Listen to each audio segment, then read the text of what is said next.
Welcome to another episode of the Blerdverse podcast. I am your blurred and proud host, Phil, and I am joined by my friends, my co-hosts, the infamous Lord, and your man Big O. Yes, we three make up the chemistry of the Blerdverse, a space and time where nerds of color may discuss our passions for all things comic book, sci-fi, fantasy, and animation. We believe in getting deep into the issues that are present as it pertains to our presence, depiction, and elevation of comic books, sci-fi, fantasy, and so much more. Yes, you are all welcome to the Blerdverse. Please join us.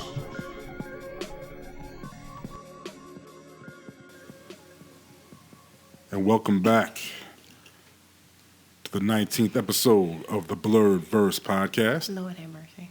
That's great.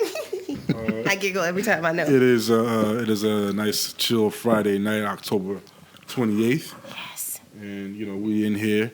We're gonna have a quick run through on this this superhero heavy media world we live in right now. We're gonna get back to our Luke Cage madness. We're gonna try and wrap that up for y'all in the next couple episodes, even though we know people that are just getting into it, so we may even have some after commentary. Who knows? Right. But there's a lot of TV to cover. There's a great movie coming out next weekend, and we've seen awesome trailers. What movie is that? Oh, that movie. If you didn't know, it's Doctor Strange.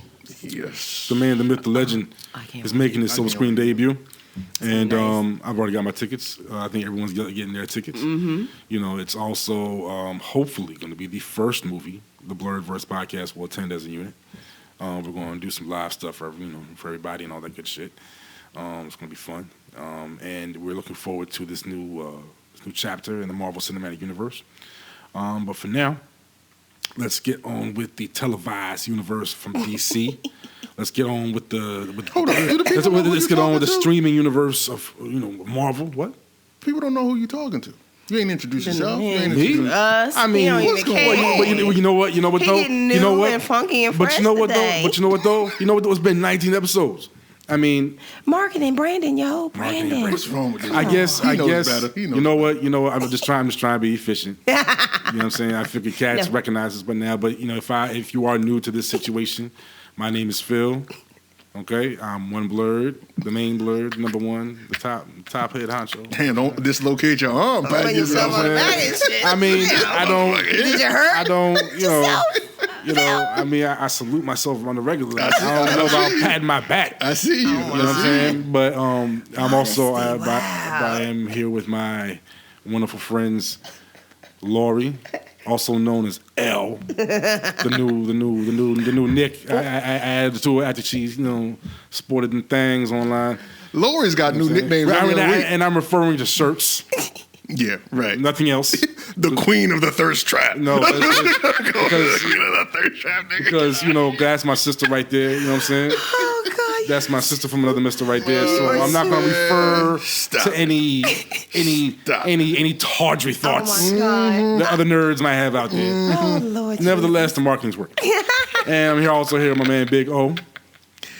Yes, but you're gonna have to stop calling me by my government name. Wait, your mother wrote Big O on the certificate, though? Listen here. You're going to have to stop calling me by my government name. I messed around and watched Luke Cage when he was running up in the trap, and I was into the Wu-Tang, right? So I said, let me just mess around a little bit. Right. I went to the Wu-Tang name generator of that joke. From here on out, you're going to refer to me by my Wu name. Oh, Jesus Christ. Excessive Swami.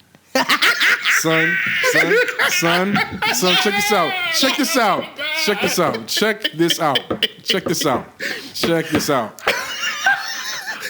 And I cleared the history. I typed the name in again. It still came up again. Check it out. The things that you will have to do to get me to ever say that name are unspeakable. Okay, my bad. You know what I mean? But now we'll talk to the lawyers about it.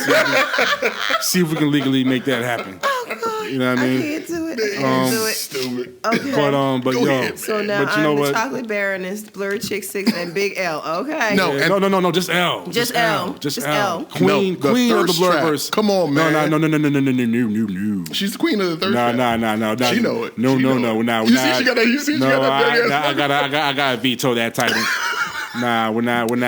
That's not the kind of demographic we're hitting here. My bad. My bad. Oh my God. Okay. All right.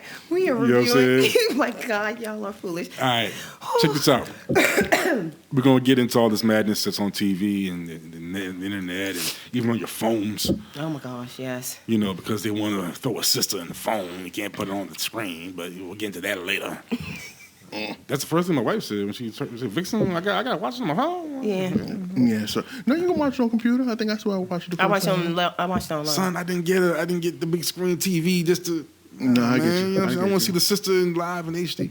All right, well, let's take it from the top, Ms. Fenton. All right, we're going to get into Netflix TV. We're going to review Luke Cage. Luke Cage. Or as Merrick from Happy Cool says, Luke Cage! Episodes 4 through 7. Step in the arena just to get a rep. Yeah. Suckers Need Bodyguards, and Manifest. Oh, yeah. All right, so let's talk about our overall feelings about these last several episodes. Okay. Amping up the crazy and the... Now... Wow. I mean, at this point in the series, Luke has made his decision to be the... Well, he doesn't want to call it a hero, but just to be the man that's going to do something about something. Right. And he did something heavy in the first couple episodes. He ran through the trap. You know what I'm saying? Knocked that joint down and no bull. knocked that shit down like it was nothing. Man. It was classic. You know what I'm saying? You know, we're dealing with I think we're dealing with the immediate aftermath of that. Am I correct? Yes, it's then Cottonmouth basically coming back and retaliating and taking all the stuff from the people in the neighborhood to basically to weed Luke Cage out. Yeah. Kind of like, okay, we're going to put the squeeze on you. I think we jumped ahead because that's in episode 4. Is that 4? 4 is when your boy, I think we're dealing in the aftermath of when end of episode 3, the rocket launcher gets thrown and the that's building Connie falls and down. Seagate. And they fall down, exactly. Yeah, so Connie and Seagate. Yeah, we so get, that's Ronnie. That's Connie and Seagate. So him and Genghis Connie being stuck in there, which I like Genghis Connie more and more because she cracks me. She's pretty badass. You're gonna have to talk about this when we get out. Yeah, when we get out. Yeah, so I mean, we actually get into Carl Lucas's past. Yes. Right? The Seagate flashbacks were actually pretty tight. Yeah, they're pretty tight. It was pretty wild. You know, seeing where this man came from and getting a better feel for the building blocks of his character and his wife, his future wife. Yeah. And, she was a psychiatrist at Seagate. Yeah, she was a psychiatrist, and she did not seem to be a party to what the rumors were going on around the prison, right? With the prisoners that would suddenly disappear and things like that. You know, but Luke quickly got involved with a fight club down there, right? You know, started whipping ass and not showering and shit, and just not caring, not caring. He was in a pretty dark space. He looked rough as shit. Yeah, it was definitely good to see the character pretty much broken down to his very last compound, and what even. Well, actually, there was a point. I mean, I think at his lowest point was when the experiment occurred. I think when he finally what's the guard's name, when he finally realized, like, hey, okay, now I know that you like the doctor now too. First it was just squabbles. Now we know you like the doctor, so now we got another piece of leverage against you. Right. So get your act together. Right. So I thought that was pretty. I mean, the whole encompassing story was actually pretty dope. I think the nods to the comic book were actually pretty damn dope too. Seeing him step out of that damn vat with the tiara and the bracelets on and everything, man, that was pretty bad. He even got the chain on. Yeah. Even the shirt was buttoned down to the navel. Man, that was hot, man. What they say? You look like a damn. You look like a damn fool. The only thing I was probably you kind of do. Yeah, the only thing I was probably missing was the matching yellow boots. Yo. Yeah, no bullshit. And the only reason he had those because he was stealing stuff off the backyard. Because I'm still like, whose outfit was that? Yeah, who the hell whose clothes was that he stole? If he had found some yellow boots back there too, I would have died. Okay, if he even like some galoshes or something, I would have been done. Yeah, it would have been a wrap for me too. It was a good. I think it was a good nod. And they've been doing a really good job with throwing things in there and you're just invested in the neighborhood. Now, because I care about the neighborhood too. Yeah. It's like I care about Luke, but I care about the neighborhood too. And it's like when moving to episode 5, when. Well, even after Genghis Khan, these people in the neighborhood were like, damn. Well, see, that was the thing. Like, the very It's important. kinda like, now, wow. That's when he also made a very important decision. Yeah. He was just walking away. I got a gripe with that. He was okay. Hold on. Hold on. He was walking away from the building. You know what I'm saying? Everybody's like, "What the hell just happened?" He just dusted the stuff off his shoulders and kept it moving. Media's out there running after him and everything, and then he just stops. He turns around, takes the hood off. He's like, "What's your name? What's your name?" And he lets him know, "I'm Luke Cage." Now, of course, this is if you've been watching these Marvel productions long enough, you may see similar beats here and there. I didn't have a problem with it. I thought that, hey, he had made his decision. He had no reason to hide. Just like other certain Marvel heroes didn't feel the need to hide either. This is probably a motif of Marvel's that, that's part of their belief system behind their characters, I think.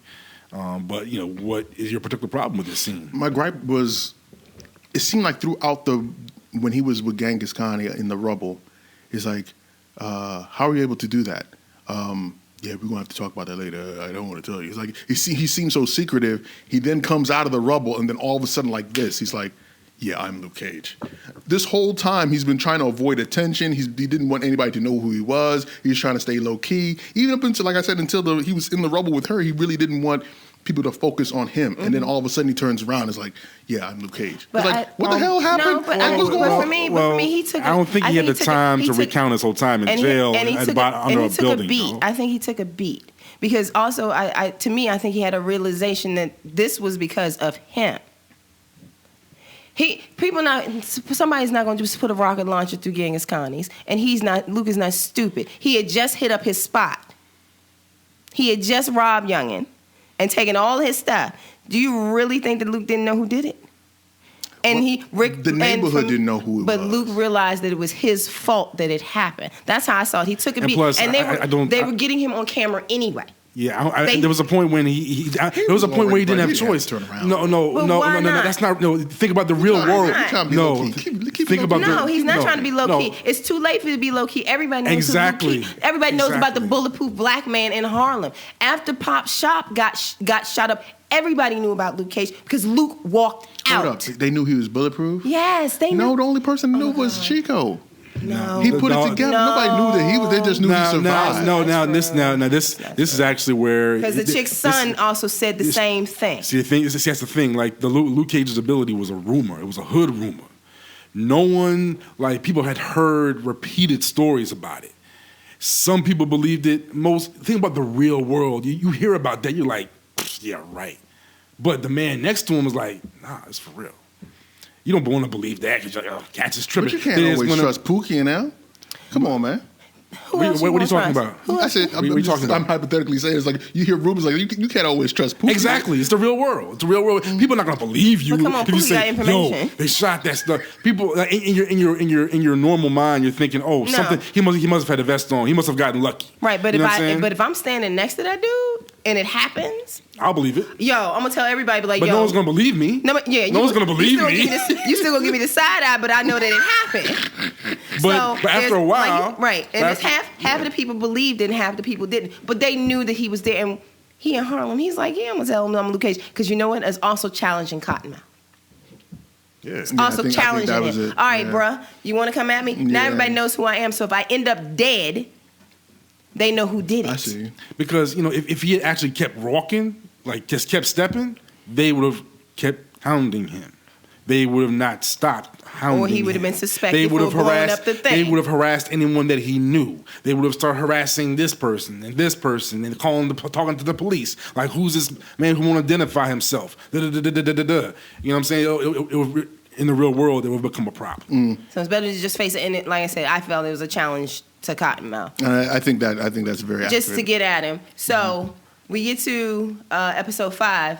And so basically, Cottonmouth decides, okay, you the man, you the youngin' who gonna survive the shit that I just did. Emergence of Claire. So Claire finally shows up. Right, yay, Claire, kicking ass, love Claire, best ever. She really opens up that whole world. She does.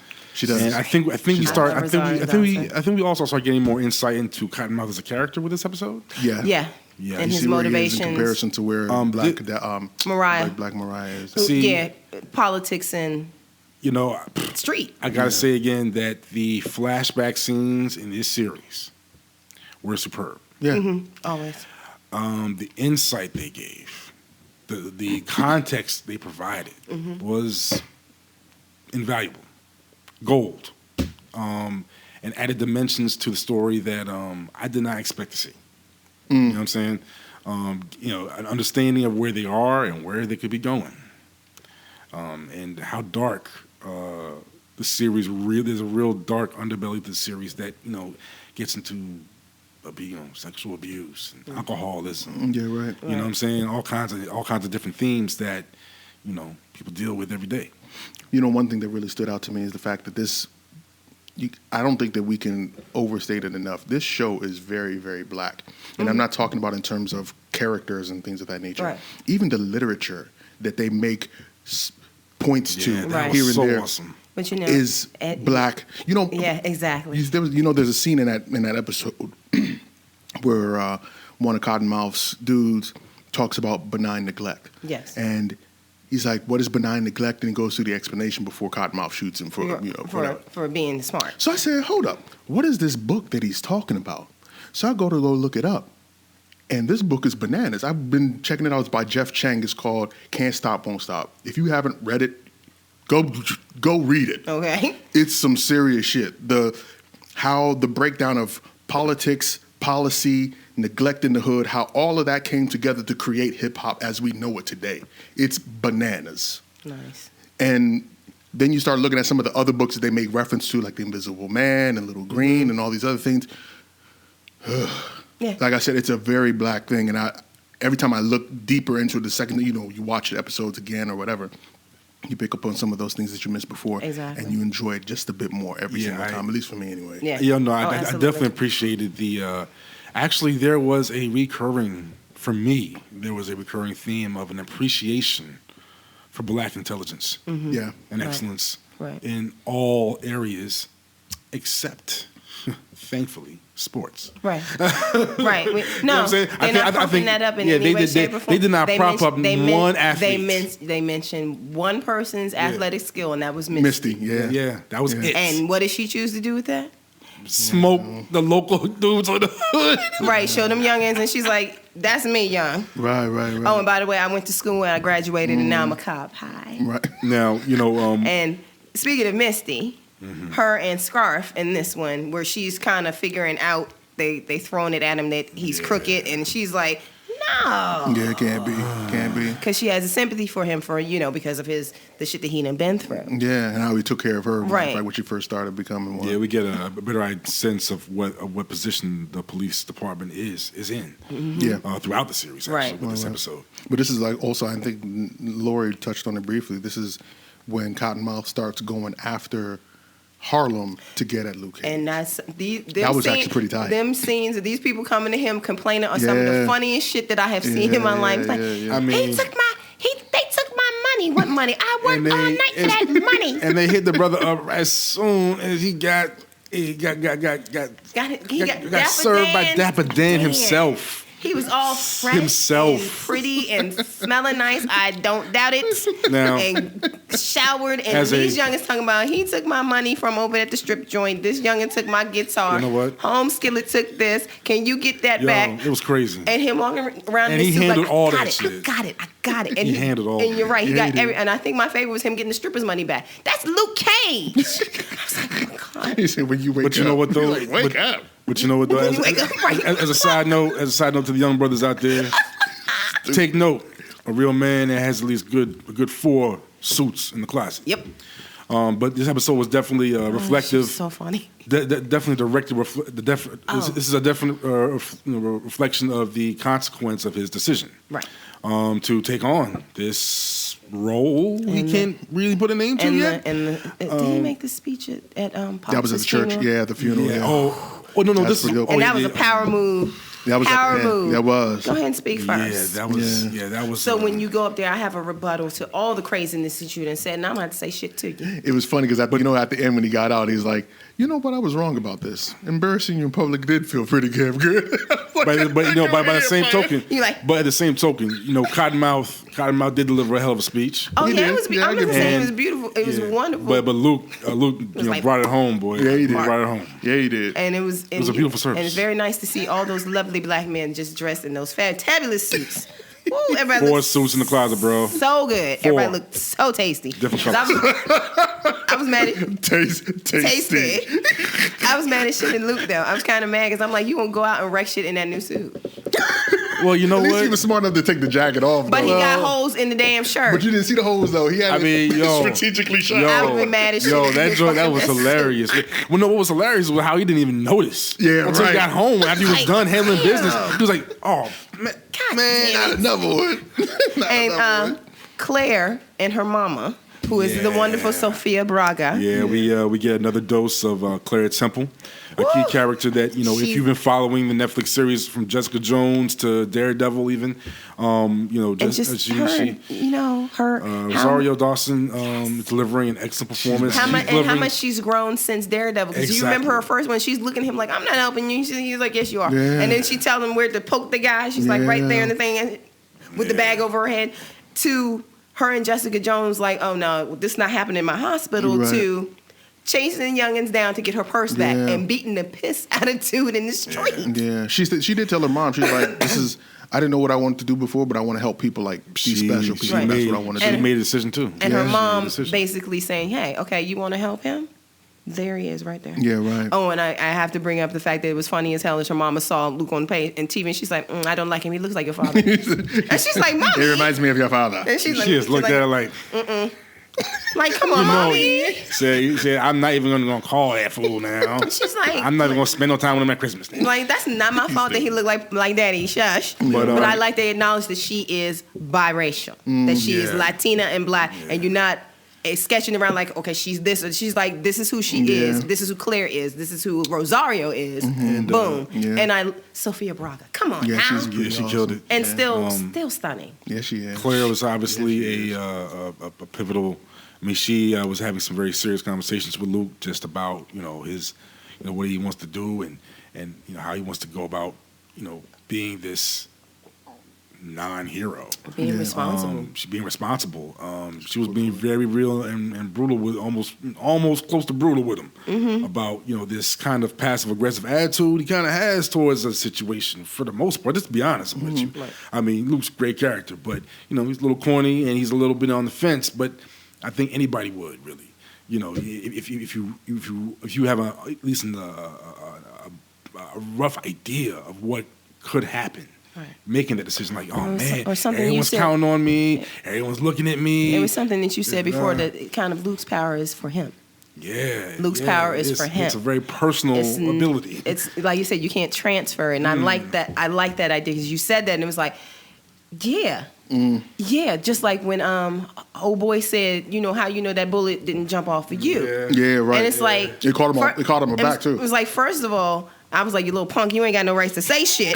However, that's correct. How do you know that wasn't the bullet that jumped off you, Yeah, right. killed Pops, which Shade. is a very personal power to have. Yeah, But right. for Claire to tell him, look, yeah, it can be personal power. Basically, it can be a personal power, but you need to stop holding on to that shit and use it. Because there's people out here who need your help.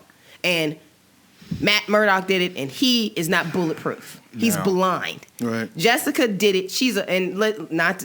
Don't jump on me. She's a female. It's a woman being a superhero by herself. She don't have a dude trying to help her out. It's her by herself. You have this ability to help all these people, and you kind of using it. Put it out there and stop being afraid. And if you need my help, I'm right here because I saved your life before. But he always, I think part of it was what he explained in the Seagate, and I think he was still kind of getting over that. It's like, you don't trust people because when you trust people, you get burned. Oh, yeah, and absolutely. you don't want to take that responsibility and jump out there because, yeah, you want to help people, but at the same time, you jeopardizing yourself, talk less of other people. Right. So I think that battle is what we saw him emerge from when we see him in episode 5 when he finally end of episode 4 when he finally says, "Hey, I'm Luke Cage," Right. and then introduce himself to Harlem in episode 5. So Refresh my memory. How did episode 5 end? Episode 5 ends with Scarf is having second thoughts about working for Cottonmouth. I think that was, and then Misty's getting the information from her captain and the Lieutenant Perez. Okay, so wait, this episode with Scarf met up with Cottonmouth? No, that's the next episode. The end of episode 5 is he's like, "Bring my guns. Do you have it?" And he was going to say yes, but he doesn't say nothing. And he doesn't text him back. He's looking like, "Nah, you gonna come meet me?" Because he's standing at the docks at the end of that, and that leads into that. Boom. But Misty kind of going into them, just kind of them telling her, where's Scarf? He went and picked up homeboy. Yeah, right. Without any backup. And do you normally do that? Right. Where is he right now? Kind of thing. And Misty finally starts to think. Yeah, she starts thinking of, she's like, maybe. And then maybe. I think this is that. I think it's also. I'm sorry, guys, if we're drawing a blank because we watched these a little bit ago. Her going to Scarf's apartment. That's episode 6. Episode 6. Let's roll into episode 6. Suckers need bodyguards. Yeah. So this is actually the one where Cottonmouth and Scarf kind of get into it because Scarf's an idiot.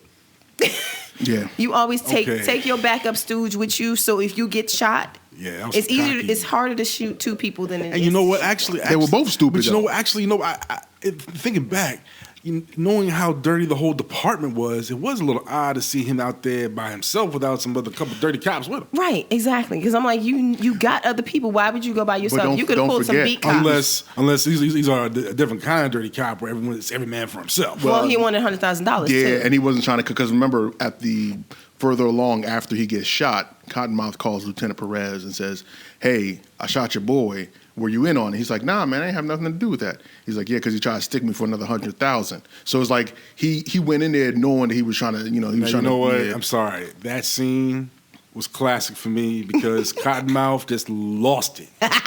He was so mad. That's he right. was so mad. Him throwing dude off the roof. Man, yeah, when he loses it is so classic. Yeah. That was great. Man, he just started wrestling with this fool, tossed him to the ground, picked up his gun. Bop, bop, bop, And pop, pop, pop. And Scar was like, "Oh shit!" And of course, it's true criminal. He shot you with your own gun. You can't trace that shit to me. How do you just shoot yourself with your own gun? And then we get to one of the classic lines ever. Next Phil's, time I see Phil's you, favorite part. I'm going to use my hands, bitch. Yo, he said that as he was getting into the car while this fool was bleeding from his intestine. And that's classic. I'm saying. Yeah, that's some shit you got. Next time I see you, I'm use my hands, bitch. That's you were truly angry at that point. That's angry. I ain't even worried. So I'm angry. gonna beat your ass like this. You just shot him 3 times. You still want to use your hands. I'm gonna beat your ass with right here. Fisticuffs next time, nigga. But now, okay, you know what? I think I have to. This is where funny as hell. But this is also where, because when leading up to this series, I was very excited about. I want to say his name correctly, Mahershala. Yeah, Mahershala Ali playing this role, and I got into Cottonmouth immediately, and I was even wondering. I was thinking big, with my wild theories, like, yo, could he be competition for Wilson Fisk? And of course, pretty early on, Fisk's name come up, and you know how cats feel when they don't respond. It's like when they brought Fisk's name up, when Mariah did, he didn't want to even speak on it. So I was like, oh, wait a minute. And then when he got hit, you found out how much he had in assets. I was like, he's pretty small potatoes. Right. He's nowhere close. Pretty small potatoes. But then you kind of find out a little bit later on why that probably is. But in this point in the series, this is episode 5 we're talking about, right? This is episode 6 we're talking about. We start to see Cottonmouth pretty much start to unravel. Yeah. I don't know necessarily if he's unraveling, but I think that you can see he's getting distracted. He is getting distracted, and he's getting distracted in the sense the first shooting Scarf. That's one. That was a dumb. That was some of the dumbest. Like you said, why would you show up by yourself? And I'm not going. If I'm the boss man, I'm not going to go pick up my guns. Whether you took them from me now, I'm not going to pick up that shit. You, Lieutenant, go pick that shit up and take 3 dudes with you. Yeah, I know Zipper's a dummy, but you should have sent Zip at least. Hell, send freaking Shades. He's always around. Yeah, he has for a nothing. level head. Might as well, He's got a level head. Hold on though. Shades probably would have done it. So I don't know. Shades like, nah, man, I'm busy. But I'm Shades like, I'm busy, yo. I'm gonna say I'm trying to think of anybody else in Cottonmouth's backing that can do it. Should've gone. Nobody. Yeah, he doesn't have anybody that's legit. The idiot that he thought he could trust, he threw off the top of a roof. I mean, so the Christmas Addicts, the Christmas Addicts hit messed him up. Yeah, it messed him up. And after the RPG and seeing the fool on TV, that probably messed him up too. You know, when your man told him at the joint, he said, "All right, we're going to listen to Brother Chris. Now go ahead and break it down and make sure it stays broke." He said, "That's just the point. You broke. You lost 7 figures 10 times over, nigga. You ain't got no more money." That's when I realized, damn, man, dude, you pretty low on the totem pole, bro. It wasn't even the fact. Okay, not necessarily that he's low on the totem pole, but you could see that there's a difference in organization between him and Fisk. Yeah, like, I mean, like you got Fisk you got hot spots. He would never have some bullshit like that, man. Nah, he wouldn't done. Fisk wouldn't have done anything like that. Right. So we begin to see Cottonmouth clearly in distress. There wouldn't have been no negotiation if this had been Fisk. No nobody bullshit. Would have taken no it. bullshit. They were like, "Oh, here," and don't tell him you saw me. I wasn't here. Yeah, right. But I think that, and then Claire and Scarf, which was that whole she's thing. fucking great. She's like, "Okay, you're not gonna talk." Ow! Does that hurt? Right. Okay, now just leave that bullet right there. Yeah, right. Oh my God! You know what's funny? I didn't expect him to go. I didn't expect him to immediately go to Luke. Yeah. He didn't have no choice. I don't think he really had a choice. I mean, Who else did he know? Because at this point, Misty had beat up his buddy in the car. Misty whooped that dude's ass. Yeah, after it was attraction, and he's in at very least he's in police custody. He ain't got nothing. He couldn't call anybody. Yeah, no, you're right about that. Luke meets Black. Luke was his best choice too. Luke was his best choice. Right. So where am I going to go? I'm going to go to the bulletproof dude. Right. Yeah, right. Well, he did say, he said, "You don't trust us, and that's what I need right now. I need somebody who's not going to trust anybody else." That's why he kept confessing that he actually killed Chico. Right. No, he had to get it out of him. It's not like he just gave it freely. Like, don't forget, he's about to leave. They were about to leave him to die, and he's like, "All right, dude, I know I'm a horrible person. Come on, man. Like, help me out." Right, because that was before she started saying, I won't pull the bullet out. Right. But you got to talk. Yeah, right. And my thing was, I was like, "You're a dumbass, Scarf, because if you had just put it out there in the first place, your ass would have lived." Yeah, right. Because how you going? Cottonmouth is a ruthless criminal. You don't play games with you're a corrupt cop. Come on, you got to have more sense than that. You got yourself shot because you're an idiot. You should have turned over them damn guns and kept it moving and asked for your $100,000 later on another project. Right. Live to see another day. Yeah, he got greedy. But that's how it always shows I was up. going to say again about Misty. I wanted to mention that her when she went into the apartment and you show why her she's mind special. Works. Yeah, how her mind works. Why she's special, and I was like, I like the way they did it because it was very like, okay, that makes sense to me that how she approached it and how you could see the layout and how certain things stood out to her. And Knucklehead over here just rifling through things. She's like, no. So we thought everybody had their secrets, and he said there's rumors in the precinct that you're some curandera or something. And he's like, what? And she looking at him, bitch, ain't no fucking curandera. And she looking at him, she's like, no, I'm just cool like that. Yeah, right. I thought that was pretty dope. No, Black Mariah meets up Luke Cage at in this episode too, which I thought was pretty cool. And he's like, "Are you filming for your new reality show?" He said, "Spinsters in the Hood" or some bullshit. Yeah, he said, "You little boy, I'll wear your ass out." I said, "Alfred, want to go ahead, baby?" I know, man. Yo, those were those scenes that had my wife in shock. She was like, "Miss Wood." She said, "I will wear your Miss Wood." You know what I'm saying? But don't come in my house talking shit to me. Talking that TV. Shit. I know. I look good. I'm ready to go. You gonna come talk shit? Yeah, I mean, I'm gonna talk about you and make sure they got that on camera. Yeah, Step. Yeah, Luke was clearly ready to set it off and at least let her know that it's coming. Yes, it's about to pop all boo. The game's over. But see, my thing is, I like Luke, and Luke is great, but he underestimates. Yeah, a lot. Don't play with her. Yeah, I don't think. Play with her because you're bulletproof and you underestimate it. Don't fuck with her. I think he thought that he could handle her the way he can handle Cottonmouth. Nope. No, because hers is deeper than anything you can talk. Hers is some Fisk level shit. Okay, her ties is some Fisk level shit. You know what? Maybe that's the real competition for Fisk. Her. I thought that it was pretty dope. The fact is, like, that would make the most sense. That would make sense. You see that she, like, I mean, we're getting a little ahead of ourselves, but you see that she was part of that life, and she stays away and has tried to stay away from that life as much as possible. But when she was talking to Cottonmouth, and she's like, "What do you say?" He said, "I'm trying to kill him, but I can't kill him." He's like, "Does he have gills, nigga?" Right. So you can poison him? Right. Can you burn him? Like, what the fuck's wrong with you? Why you sitting Right, you sitting there, right? She looking at him like, why you you know vacillating about shit? Drown try all the things, like poison his ass, drown his ass, find out how it works. Yeah. Don't stand up here waiting. And I like that because the head rub was like, he stopped and looked at her like, he was like, oh, yo, shit, yeah, I you forgot right. who you were. But you a savage. Right. Or he looking at her like, he's like, damn, I forgot who you was. Yeah. But you know what? It makes me wonder, like, you know, if the director was thinking at that point to go into all these wild different tangents of all these different attempts on Luke's life. But Right. they probably had enough episodes in order for that. I know that's right. But who knows? They may get back. Because there were actually issues where people tried all these different to things poison, kill, and do all that shit. They dumped him in a vat of acid. And he was just like, "Who did that?" Which one of you was it? Running in. Oh, you, because you ran first. It was you. Running. I mean, you know.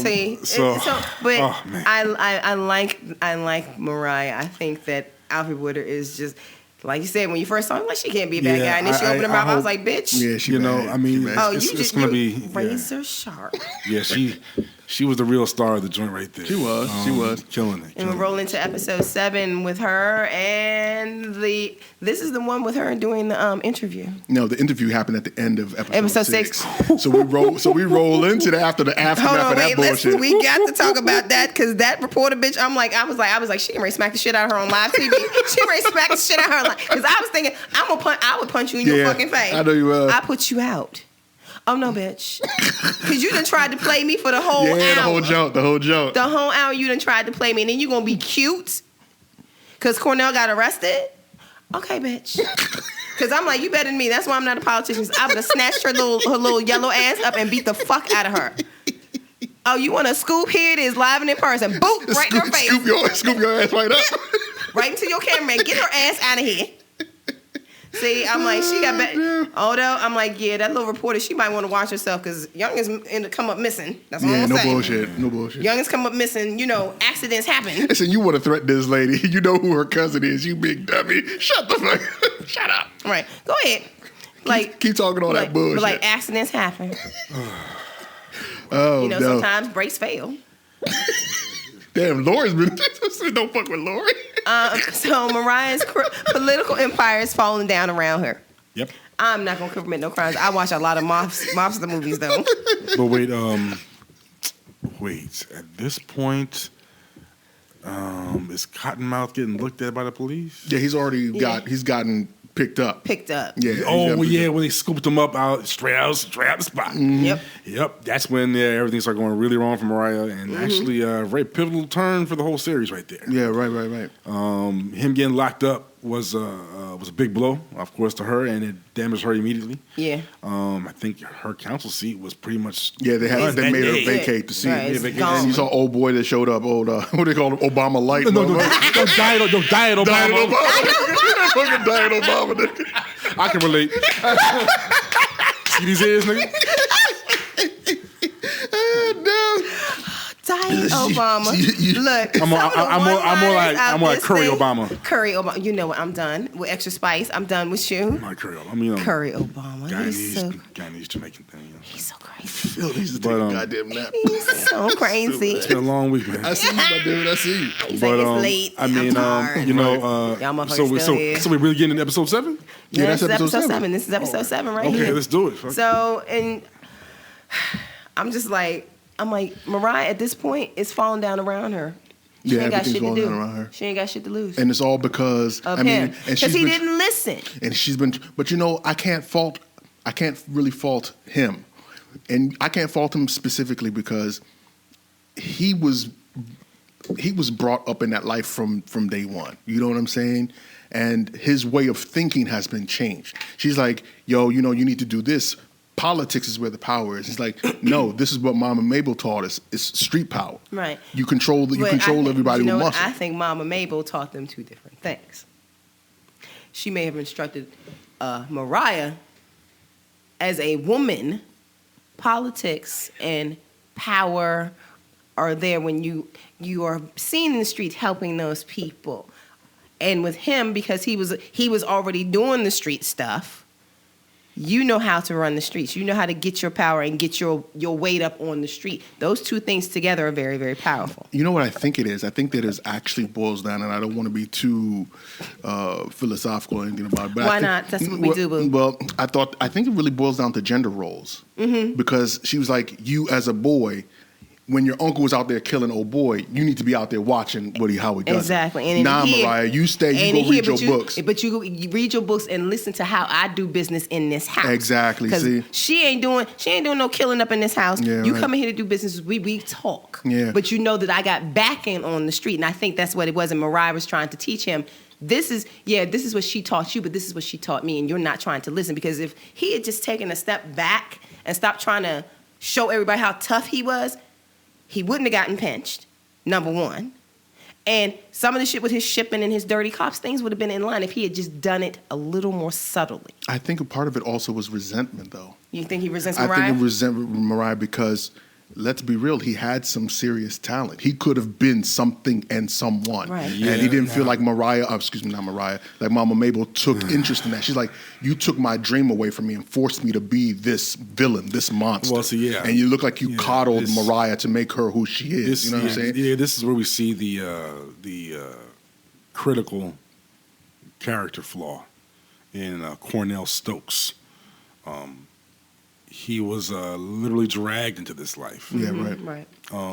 He had opportunities that were thrown aside for this life. For the life, for the life. Right. For a life that his elders enabled and perpetuated. Mm-hmm. Obviously showing a side of life that, it's not about pride. It's more about survival. But for Mama Mabel, it was about pride, clearly. Yeah, it was. It was her definition of pride in her sons, unfortunately. Not even just the pride in her son, but you can see, I think, pride in the empire that she built. Because in the episode, you see how the uncle started trying to branch out the business and do stuff that she didn't want, and he ended up paying for it. These were the things that shaped Cornell Stokes and Mariah Dillard. It was tragic and unfortunate, and but at the same time, very revelatory. Yeah, well, in terms of motives, especially at this point, for Mariah, she's as you said before, she was trying her best to skirt around this whole life, but even in the way that she handled her politics. She kind of handled it from in the street mode. Yeah, she did. But she covered it up with a varnish of of refinement and education. Exactly. And I think that's the thing. That might be the resentment that he knew that he could pull that off too. Yeah, he could have done that too. He could have pulled that off. He could have pulled off. He could still been hood. But what he was doing, been the smiling, well dressed, shaking hands politician. But that's not what she wanted. That's not what Mama Mabel was. That's not how Mama Mabel saw a real man. Yeah, right. That's what I said. That's why I said I think it boils back down to the whole gender roles. And it might have been a sign of the time of what Mama Mabel, what she knew as what a man was, because that's what she saw. Exactly. That's what she saw. It wasn't, you smart, you great, but you can't be a man in that little suit. You need to be able to be that dude on the street. Which he could have been both. And that's the sad thing. That's true. Because I think it all came to, when he finally got out of jail, I think it all came to a head when they had that argument in the club. He's like, I was built into this. This is all I've known because this is what they told me I'm supposed to be. I didn't have all the fancy schools and the education. I didn't get to run away the way you did. Right, exactly. And that's what ended up boiling down to him accusing her of liking being sexually abused, and her by that same uncle. That had so much pride in him. Yeah, right. Had so much high hopes in Cornell as a young man. Unfortunately, there was another twisted chapter to that whole story that came to the forefront. And that was a low blow on his part because it was. And also, we understand a lot more from Mariah. Period. A person who has been sexually abused doesn't have a choice in that matter. No, you're right. She's not, and it doesn't. And you know what? And in reverse, it made her who she is because she's tough. It definitely did. Because she's like, fuck that. She's tough as nails. And she does. And she doesn't really rely on too many men. Yeah. He is the one.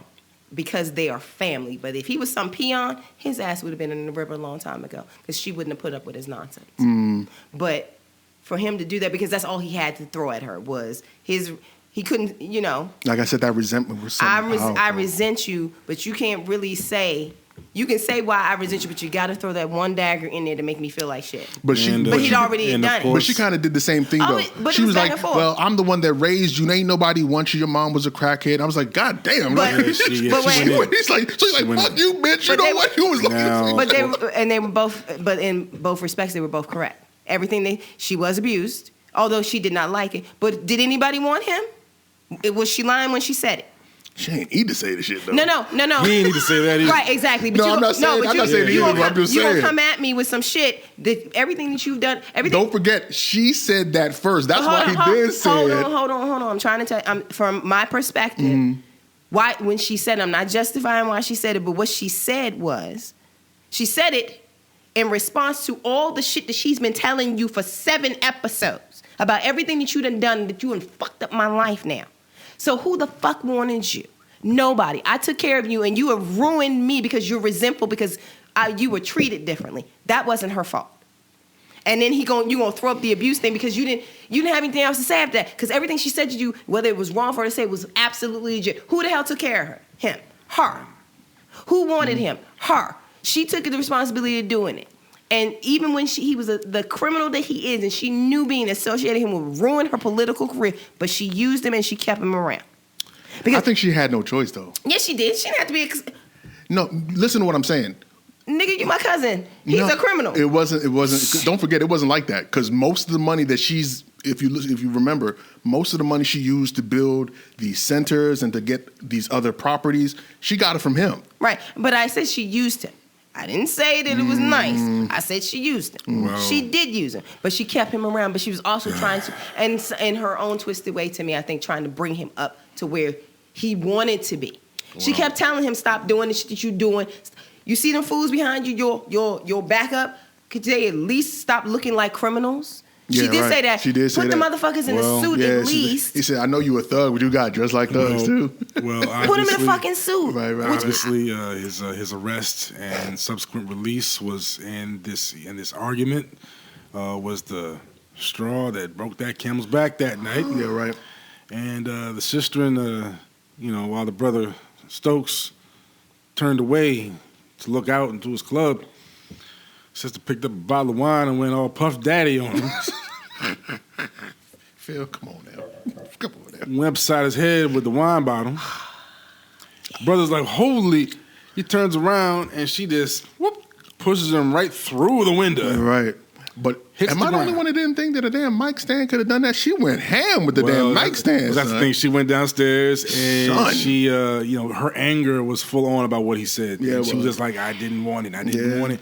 And at first she was just kicking him and beating on him. Then she picked up that mic stand and went straight to town on his chest and his face. Yeah, it was a wrap. It was a wrap. And then exit the character of Cornell Cottonmouth Stokes. Which kind of, you know what? Even though someone in our damn group spoiled it for me beforehand, it was still a very powerful scene. It was because I was like, okay, at the very least, she gonna slap the shit out of him.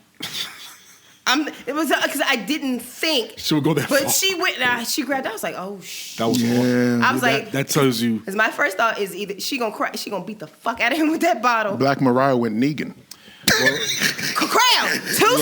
Too soon. Now look, I'm still in mourning, motherfucker. Now look, I can't lie to you. This is one scene this is one of the few scenes in the series that actually had my wife in complete shock. She was like, she literally had her hand over her mouth. She was like, she didn't expect it either. She didn't expect that, and she did not expect to see such a performance out of Alfre Woodard. She was like, I have never seen her like that.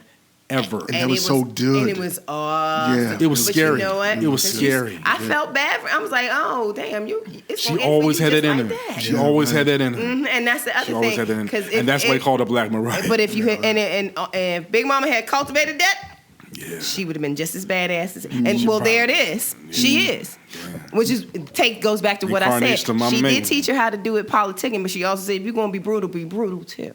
Well, she learned some of that stuff by osmosis. You don't live in that life and everything goodbye. Exactly. You don't see that shit on the day-to-day and be like, how you do that? You know. But you know what? I think what's her name really kind of put the pieces together for all that stuff to happen? Shades. Yeah. Oh, come on now. Because He's been playing he's these a youngins bastard. since he got He's in a there. bastard. Check this out. Bastard. He is a bastard. I mean, oh my at God. this point in the series, it's clear that Shades as a character is one of these behind the curtains guys who quietly observes, takes in the information, and uses it to his advantage. He arrives at the club shortly after Mariah kills Cottonmouth, and this is also at the same time that one of the young ladies that works at the club also witnesses as well. Candace, yeah, right. She sees this as well. And is horrified. Shades comes through, sees. No, the young lady doesn't see it. He didn't. Explains to Mariah that we need a patsy. Oh wait! No, she heard that conversation afterwards. She heard the conversation after between Shades and Mariah, which was Mariah was clearly distressed, but probably because there was a body on the floor, not that her cousin did it. But Shades came in very calmly, and clearly he did not expect that to happen. I think he foresaw something happening. Saw something happen, but I don't think he expected that. He was like, I know a part of him had to be like, oh shit. Is it so soon? Because we find, don't want to jump ahead, but we find out how important Mr. Stokes really is to certain people. Yeah, right. And he pretty much went into cleanup man mode, and tried to set the scene as if Luke Cage actually killed Stokes, by putting fist marks on his face and in his chest to make it, because the chest mark alone would have probably appeared that a superhuman may have hit him in the chest. Not even just that, but then planting the gloves inside the dishwasher gloves. Yeah, of all things, right? Dishwasher gloves. So he was clearly trying to manipulate the scene, and we start to get in a feel for what's really going on behind the scenes here, which becomes complicated. Which becomes very complicated, but then suddenly very simple. Right. Suddenly very, very simple, and almost sad, really. Yeah. But I don't know if it's in a good way.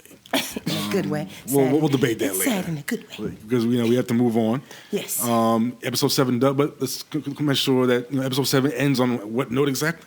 The last part is Cornell. It says on here, Cornell tries to blackmail Luke into working for him.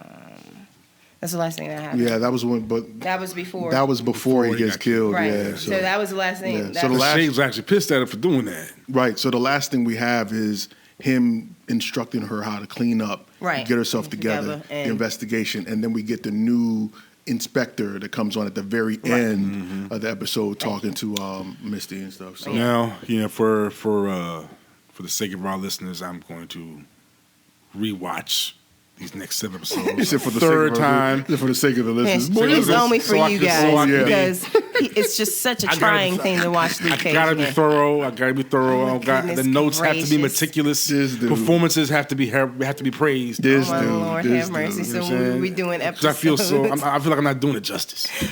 So I think we can probably. You want to close it out next week? I think so. I think it might be time to get through our Luke Cage fascination. Yeah, do the last ones and do a general overview. So we're gonna reflect on that on Luke Cage as a whole. So let's move into the madness that is the CW Network. Okay. Okay. All right. Let's see dubs. Monday. Right. We are going to start with Supergirl, Monday. Season 2, Episode 3. Welcome to Earth. Welcome to Earth. I actually enjoyed this episode. It was really, really good. I had a ball with this episode, and yeah. Come on now. I mean, we get anytime you put Wonder Woman. Now this episode. Wonder Woman. Yeah, this episode starred the legendary Linda Carter, who starred as Wonder Woman in the '70s, who still looked absolutely fabulous. She dropped a couple of Easter eggs. You should see my jet. Get ahead of ourselves here. I was so excited. I can't help it. She was really excited. I did have an opportunity to speak to her back in 2005. Who cares? In a different. I'm kidding. Phil is such a motherfucker. I'm kidding. I'm totally joking. Wow. God damn. Totally joking. But She's, oh my God. Yeah. it was the episode. This Oh my God, so good. This episode comes in the aftermath of it continues the Monel. Yeah, well, this is after Clark leaves. Yeah, after Clark leaves. Clark's gone, so we're back in the driver's seat with Kara. She found the pod at the end of the last episode. And we finally get into this guy, Monel. Yeah. When it was they immediately determined that he is a Daxamite. Now, for the Nerd Nation, we should all pretty much know about the planet Daxam, what Daxamites are. They're pretty much kind of the counterpunch to Kryptonians. In a lot of ways, they were a savage and conquering people, and they didn't have a very good relationship with Krypton. And how faithful they were to that source material, here and there, I would say. Okay. But overall, the actor that played Mon-El was pretty cool. They immediately get into. I would say this episode was one of the ones where I think they're obviously trying to expand the world that Kara is living in. Yeah. They're getting into issues. You know what I'm saying? Yeah. But issues on a comic book level. Which I mean, I guess there is some parallel to immigrants and to the real world there, right. and being welcoming versus being uninviting, as certain candidates are in the real world here. I have to say, it was for the vibe and the overall sentiment of the show. You can't help but smile. Mm-hmm. You know what I mean? Linda Carter coming off the plane and greeting everyone waking out and everything. It was cool. But then she, of course, immediately people start getting set on fire. Crazy Fireball Girl. Oh, man. Is that her name, Crazy Fireball? That's what I'm calling her. See, and then we introduced Crazy Fireball. Oh my gosh! And the Latina, the FBI agent. Who? Maggie Sawyer. No, yes, she's not an FBI agent. She's a local cop. Detective, yeah. She's a local detective. She's funny. She's funny. I like her. Enter Maggie Sawyer, who is a well-known character of the Superman and even Supergirl canon. Right. Actually, she's one of the for the DC universe, probably one of the best detectives. Mm-hmm. She doesn't gain any powers or anything like that, but she establishes an extremely good rapport with the superhero community. Right. And they also use her, I think, as another device to expand her world even further. Exactly. Because this whole theme with inviting aliens to Earth and being welcoming to them, because Maggie Sawyer meets up with Alex Danvers at the scene of the crime. Right, the scene of when they after the initial time that the first attack. That Firestarter came through. Mm-hmm. That was the initial one. She was basically, she called her on and she's like, your people ain't even bagging that stuff, right? But you gonna tell me you with the feds. Okay. Good looking out. Whatever, bruh. And at first I didn't like it, so I'm like, please, no more attitude. I don't need no attitude on him, boo. You knew. Shush. Yeah. But shortly after she took her to the alien bar, I was like, okay. Why did you say no attitude? Because there's no one really on the show with attitude. Like, well, she was giving Carol Danvers, I got jurisdiction attitude. I don't like new people. I don't like new folks. If you're not part of the core group, I'm suspect of you. I watch a lot of Walking Dead. We get into that too. I'm suspect of everybody. So I just, for anybody, you giving Alex shade, boo, you don't know who Alex is. Alex will break your arm, like, quickly. Right. And like she did the dude at the bar. She grabbed his finger and he's like, speak. Now, that bar was very interesting. Speak. Because I was hoping to... maybe my radar was off, but I was hoping to catch a couple Easter eggs from the aliens in there. Mm-hmm. I'm sure there were. Yeah. I dismissed them. Right. I'm sure there was some. I'm sure there was some aliens in there that were very important for the future. Mm-hmm. But that whole bar is important to the future. Yeah. It definitely it definitely implies the idea of world hopping, which is something that we're going to I think is going to be hinted at in several series. And they also used that bar to introduce the beautiful and I forgot her name. I remember the actress's name. I know her name, but I'll use her to introduce Ms. Martian. Yes. Which was announced during the summer. Mm-hmm. Yeah, right. And there was a lot of speculation as to exactly what role she would play because, according to comic book canon, Ms. Martian is the niece of John Jones. Right. Yeah, but she's a white Martian though. Yeah, white Martian, and so that goes into other situations. Yeah. But I don't even think they're. I think they may have simplified it. I think they may have simplified it a lot more. You don't think they're going to go that deep eventually? Well, I think Not right now. Well, for one, that was only their first time in the bar. When we see her for a second, Yeah. they keep going further into the story where obviously they're trying to track down Mon-El, and we get into the whole history and the whole I guess one of the lessons of the show is to not to prejudge anyone. Yeah. But they get into the whole history between Krypton and Daxam, and we get into what could I guess we have to get into one of the character flaws of Supergirl, one that she actually openly exposed with her bias against Daxam. You can hear it in her voice. Yeah. The attitude and everything, and the whole premise of the other. Yeah, the other, and it's funny that there was actually a scene earlier in there. Well, no, right after they determined that he was a Daxamite. The scene with Hank and Alex and Supergirl as they were walking out, and they were talking about it, and he said, "Well, I know what it's like." To be other, aside from being an alien, I've worn one face of a black man for the past 15 years. And of course, no one had nothing to say. I stopped. Yeah. Right, because Kara looking, and Alex looking at Kara like, well, what you got to say to that? Supergirl doesn't want like, I can't say shit. Right. But Alex's face was, but she looked at her like, what? Go ahead, say something. Go ahead. Beat him on that one. I'm watching Supergirl. I thought that was. I mean, it's little things like that tell me that they pay attention. They're paying attention, and they're trying to make bold choices with the show. Because he said, and I said, hold on, let me rewind that. Yeah, did he just dropped knowledge on her, and she was like, that line, you a blonde, blue-eyed superhero. Now, I chose that to be the line. black man. That line would have not have happened on CBS. That line would have been taken out. No, you're right about that. And the CW, I think I like that because they go there. They're like, we're gonna point it out to you right here, and we're gonna do it in a not so subtle way. Some of it's gonna be a little subtle. This is absolute because everybody who knows who he is thinks that it's like he is doubly screwed. Because you chose as a Martian, you could have been any color, any race that you wanted to be. You chose to be a black man. Chose to take that on, and then for her to. You can't say shit. Yeah. But then her catching little dude was great. She's like, down, sit down.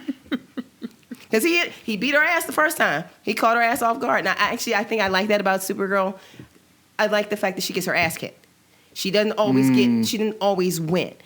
Sometimes I don't need my hero to always win. I want you to get your ass whooped once or twice. So when you come back and fight that person, you have built all that shit up and you're waiting. And when you beat them, you beat the piss out of them. And you get to stand over them, bloody knuckles and everything else going. It's nothing like the comeback, man. It's nothing like the big payback. Yeah, and I think that's great. And I like the fact that she adapts. She adapts when she fights. She's like, okay, that's what you did last time. Oh, no, you're not going to catch me on that. And I appreciate them moving into CW because I think it's a much better show than it was first season.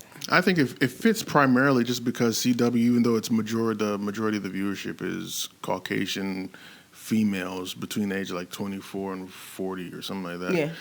It's still a very progressive network. So you see things like what you just said. It's like, hey, well, I'm a black man and I'm an alien and a black person at the same time. Like, what do you like? What's your struggle? Yeah, like Phil said, I don't think you would have heard. I don't think you'd ever have heard that on CBS. No, I also like I like how Jimmy and Snapper, that little fat fuck.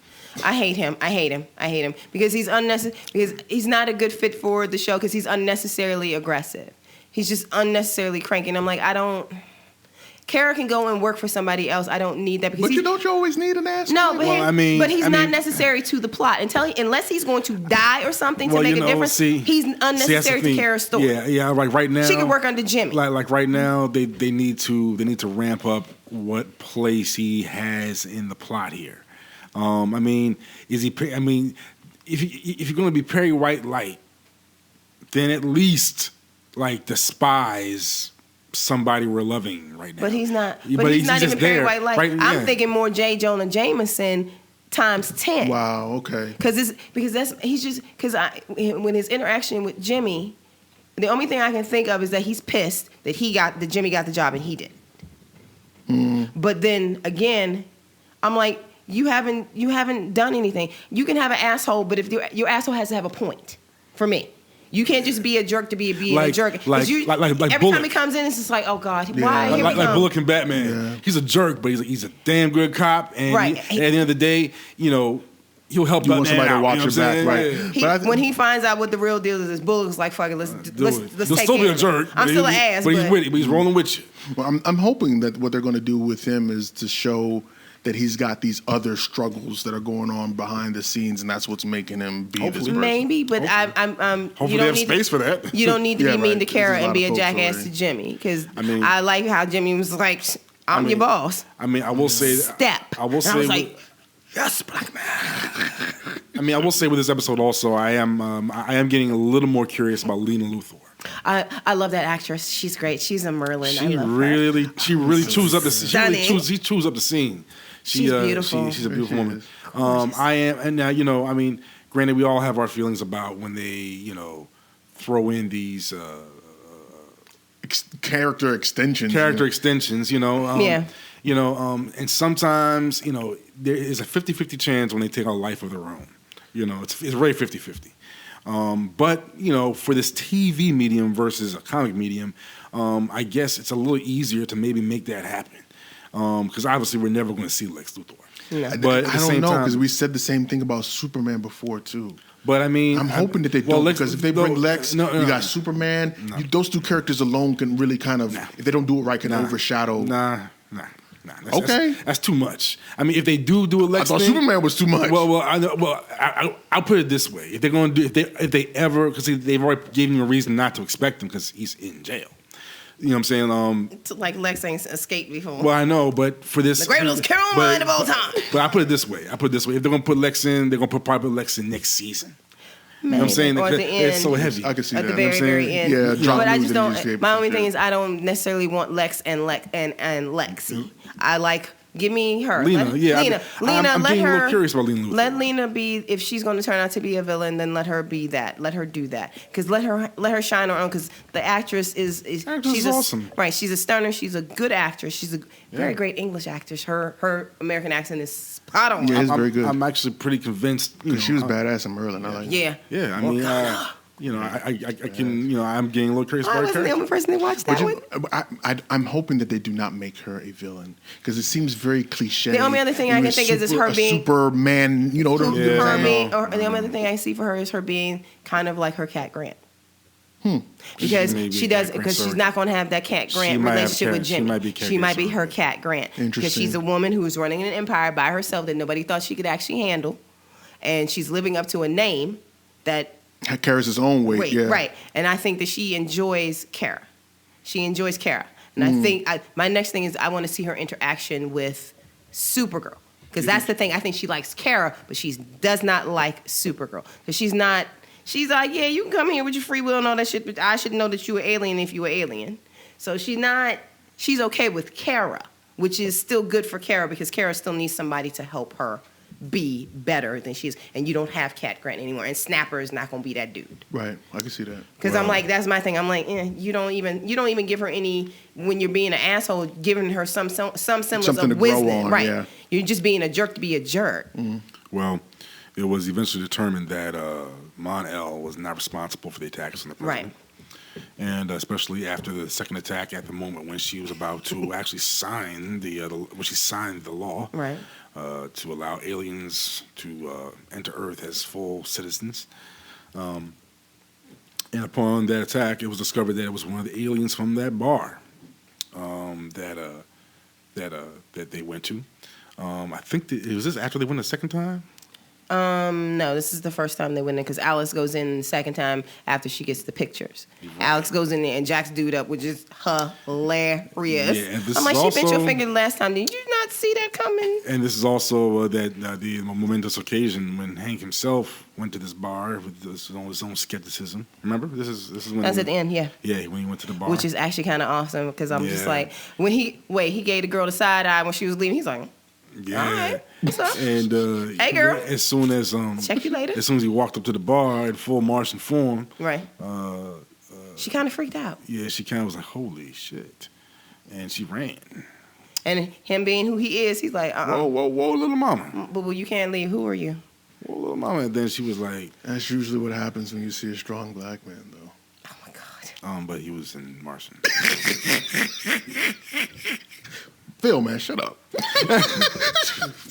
Anyway, we're going to the next show. Go ahead, Lord.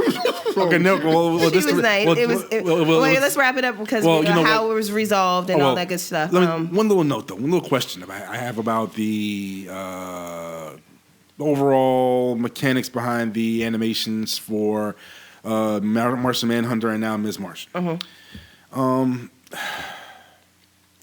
I enjoy seeing it all, but I don't know why they rely on CGI for every facial movement. Like her speech looked a little choppy there. It wasn't synced. It wasn't synced properly.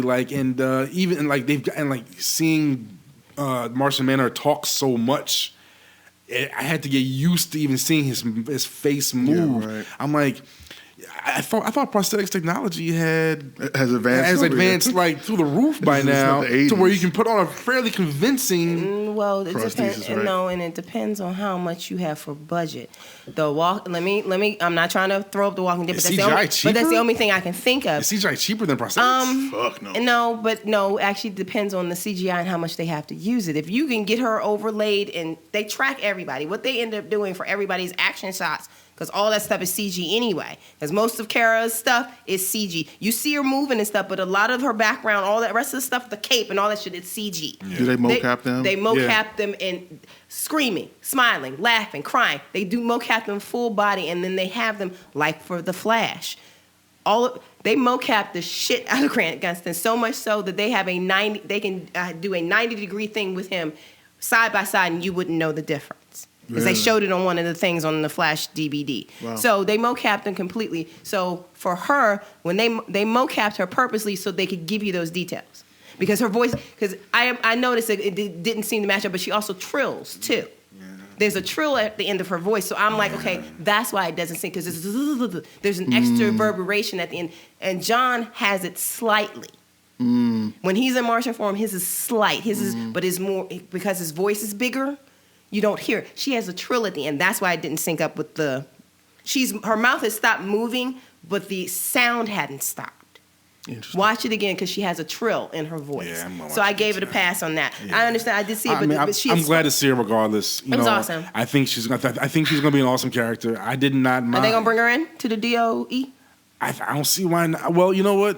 Who's DEO, sorry, DEO. You know, they may play her kind of fast and loose, like, y'all are cool, but or information. I'll be back later. Or we could use, or she could be used, or she could be used for information. She's at that bar. Well, I mean, all those aliens coming in. Well, that's the thing. That whole alien bar thing really does open the whole thing up in so many ways. Because she gave up Firestarter. Yeah, I mean, Ms. Martian, she could definitely be an addition. Can she fit into the whole team dynamic? Is it going to open up a girl whole power? I mean, now if it opens up a great Mars storyline, I'm all for it, because those battles are epic all the time. Yeah. And I mean, sounds pretty expensive if they want, but they're with it. Or it could just be something as simple as finally as John has somebody he can talk to. Yeah. Which is, and she didn't think she had anybody either, because based on the look on her face, she thought she was it. Yeah. And she's looking at him like, and they clearly decided not to make them related. I mean, that was probably the most best and logical decision, not to make them related. Right. So. Which is good, because I think it's going to be one of two things. They're going to bring her in some way, because I don't think they would have just put her on the show just for that reveal and leave her in the bar. But then I also think that she's there for him for support in some way. It's probably one of those hard fought relationships. Mm-hmm. You know what I'm saying? I'm the last one. You're the last one. We need to be together. And she looking at him. No, not yet. Mm-hmm. Please. No, now. Or him being like, nah, yo, I ain't trying to do none of that. I'm good. I can only do but so much shipping in the TV show. I'm not shipping that one. Which we can roll into the TV stuff now. Okay. Into CW, because certain series went full on CW. Oh, The Flash. Okay. Are we talking about The Flash now? Yeah. My man was ready to take his shirt off and everything. Oh my God. Did you catch the slight pillow over his lap at the end? Yeah. Not everybody caught that. When he flashed out and moved, and Joe came in, he put a red pillow on his lap and grabbed his cup. And I was like, what the? You see JoJo's like, they told the line so close. That shit was hilarious. Told the line so close, yo. But I agree with Iris. You grown, dude. No, move the fuck out or stop. Because if we're having a relationship, stop it, dude. all right, that's my whole thing. Stop it. We're in a relationship. Hold up, but you grown up. I don't know how grown up you got. I'm not going to do all that in front of my parents. So like you said, either you're going to move out or you're going to chill out. Which one are you going to do? But they weren't doing all that. Her kissing him on the mouth is all that. Hold on. Hold on. It wasn't just kissing. No, don't cut. Because he was getting ready. He was getting ready. You don't put a pillow. You don't put the pillow on your jump. They were going full CW on there, man. My man's shirt was about to come off, I said, hold up. Did I stumble into Vampire Diaries? What the fuck is going on? Full CW mode, man. Are you finished? I was like, yo. Are you finished? My man was about to get romantic. He's about to declare his devotion in her ears. So Jesse Quick and Barry run through the speed thingamabobby in practice, and she's an imbecile as usual. In case you couldn't tell, Lori don't like her. She's fast, and then she's a fuck up. So I told you, yeah, she's inexperienced. I don't care. I'm tired. I don't care. I don't give a fuck about no sidekicks. This is when character extensions don't work. Right. I don't care. Again, I'm gonna continue to say they did not earn those powers, and again, she gets hers, and Wally didn't. Mm-hmm. That's unfair. If you're gonna give that idiot girl she's just God, she's just so damn goofy. She up there with Patty Spivot. Oh, this is great. Look, Barry, let me help you. Sit down and shut up. All right, so what this overall episode, on fire, as usual, in most respects.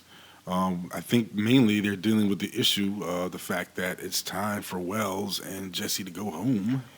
And the team dynamic needs to be maintained. And I was happy about that, but I was kind of also disappointed in the fact that they still brought Wells back without bringing Wells back. Yeah, because I'm not. Well, we already know this is going to go badly. The whole doppelganger. We knew this was going to go badly from the get-go. And here's my thing: if you're Wells, what you got on Earth too? Because at this point, I don't really think he has. You always hear what you got on Earth too. Well, see, that's the thing. That was the thing. Like. I was a little surprised at their solution to that problem, but the way they did it to me was very Flash. But it's very Flash for them for that solution to happen. Right. But I'll admit that I did wonder if they were going to somehow bring back the original Harrison Wells, but that's a time thing. Yeah, right. And then they're not doing time things anymore. That's why they went to the other world, right. Which I knew was going to be a big deal this season, which I don't mind because that's going to be crazy. What did you think about the whole Mirror Master thing? I thought they did a pretty good job with that. Well, you know what? I liked how Wells said, "Oh, we have a Mirror Master on Earth too," but he had a gun. And I started laughing because every website that had a preview of the episode was getting annoyed that, Mirror Master doesn't have a gun. He doesn't have a gun. No, why doesn't he have a gun? I didn't care. But apparently, I like the way they did it. And apparently the writers didn't either, but they're like, you know what? We'll throw you a bone and make sure there was a Mirror Master on his Earth that didn't have a gun. Right. I'm sorry, that gun would have been corny. And I like Top. I like her. Now that was interesting. Her vertigo. That was interesting. That could be useful. Yeah, exactly. Sit down. Yeah. Now the original Top was a man, right? In a rather ridiculous I was going to ask you. I wasn't familiar with the character. Yeah. No, you don't. I didn't know either until they showed it to me. Guys, you kind of. You can kind of. Granted, he was a pretty lethal. So we dodged a bullet. But if you look at him, you're gonna be like, "What the hell?" He got like this green and yellow outfit. It's got like this circular stripe shit on it. It looks ridiculous, and it's not stripes. It's like circular, like swirls. Yes, and shit. But it's like it goes. But the swirl pattern goes the way all the way down, all the way down to his toes. It's not like little swirls here. It's like a swirl pattern in green and yellow. It's a hot mess. I saw the picture. She looked cute. They did a good thing with her. But nevertheless, I mean, ironically enough, he was, like I said, he was a pretty lethal character. The Flash in his comics. Top was. Yeah, he was really psycho. Yeah. He was killing cats. Worse than the Trickster? Well, no, the Trickster. See, the Trickster's not. He's not necessarily a killer, per se, to me. Okay. Top was a killer. Oh, okay. Yeah. Okay. He's just straight like Zoom. Yeah, like killer, straight killer. Just kill you. Okay. Yeah, it was the Mirror Master. The way they handled him, that was interesting. Top was good. It was good to make them the duo that they should. That they should be there. I like seeing Captain Cole back. That was nice. That was even in the that was a small nice little nod. glimpses, That was a nice little nod Yeah, because they know cool. the fans love Snart. Yeah, he's and great. they even bring him in as a hologram was cool. And as a flashback too. Yeah. Right, or Barry getting caught in the mirror. Oh man, I had to wonder. I really had to wonder what they were going to do about Mirror Master, what he was going to do about Top. Actually, they caught her too, right? They called her first. They called her first. And then he broke her Jesse, out. I would give Jesse that when she did catch her because at least she did figure out not to get Yeah, she screwed learned up from her again. shit. Yeah, she Although learned from her it's shit. like, honey, it's vertigo, but you're faster than that.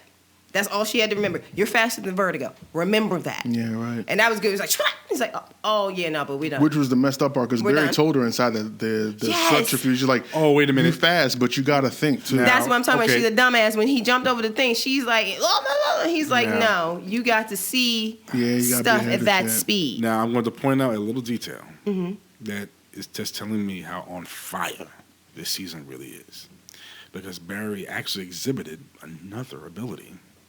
If you were as sharp-eyed as me. So what you trying to say? We ain't real fans and shit? You are. Or else you wouldn't be here. Hold up. Or else you wouldn't be here. He was very paused. hesitant. He was He hesitant. paused. No. Check this out. Go ahead. Check this out. Remember when he? We both seen it. Remember when he first? Well, you remember when he first started fooling him with the Snart hologram? Mm. Remember when when we made the reveal? Mm-hmm. He altered his voice to sound like Snart. Is that an ability that he Yes, has? it is. I didn't know Flash, that. The Flash can do a perfect impression of anybody on Earth. I had no idea about Didn't know that. He can manipulate. That's And you know what? He And can they need to point that shit out because I guarantee if you I missed it. Okay, now I'm gonna have to watch it again. You have to watch it again. They actually give you 2 seconds of it where you see his face with Snart's voice, and then he switches it. That's badass. That's The cool. Flash. That's cool as shit. Let me break it down. The That's Flash cool can shit. actually, because you know how vocalizations work. It actually has a lot to do with the air. He can manipulate the molecules in front of his face. Well, yeah, he does that anyway. Before Iris knew who he was, he did that, and it also altered his voice. I didn't know that he could mimic. Now we all knew he could. He I can modulate and he can mimic. That's amazing. That's actually pretty badass. And actually perfect. I mean, in the comics, I'm surprised they didn't have fun with that in the cartoon either, because he's imitated everybody and pissed everybody off. Is that right? Batman, Superman, Aquaman. He imitated Wonder Woman, pissed Batman off. Little shit. So yeah, so Barry got jokes. that told me that the writers know what Their they shit. can do That's actually with the pretty Flash. And there's a lot more to Right. come. That's pretty And I was just saying the other day in the last episode when they got gave Jessie her ability, I hope they start expanding on what the Speed Force how the Speed Force can be interpreted in different people. Because remember, I told you in that past issue with Flash when they did kind of do the whole Reverse Flash storyline, except he went back in time and gathered all the person, Flashes, right? Well, not the Flashes, but he went back. Actually, he didn't even go in time. He went all over the world actually and gathered all these people that were touched by the Speed Force, but in different ways. There was one person that could touch you. And well, actually, they kind of bit it a little bit with the turtle. With that guy called the Turtle. Yes. They kind of they tweaked it. They didn't say touched by the Speed Force, but there was a character in the Flash that was Similar to that? Similar where he could touch things and make them age faster or actually revert and get younger. It was weird. Wow, pretty dope. Yeah. How do we feel about Joe finally getting his? When I didn't watch the episode, and then I saw you shout, he's like, "There you go!" Oh, I was like, "Hold up!" So when I watched, I was like, she's a "My pretty little God." thing. She's a pretty little thing. Yeah, she's nice, short, and petite. Yeah, she gonna end up being. But Joe fronted. She gonna end up being bait and a ploy for something. But Man, Joe fronted. Joe fronted at the end. Oh my God! Come on, Joe fronted.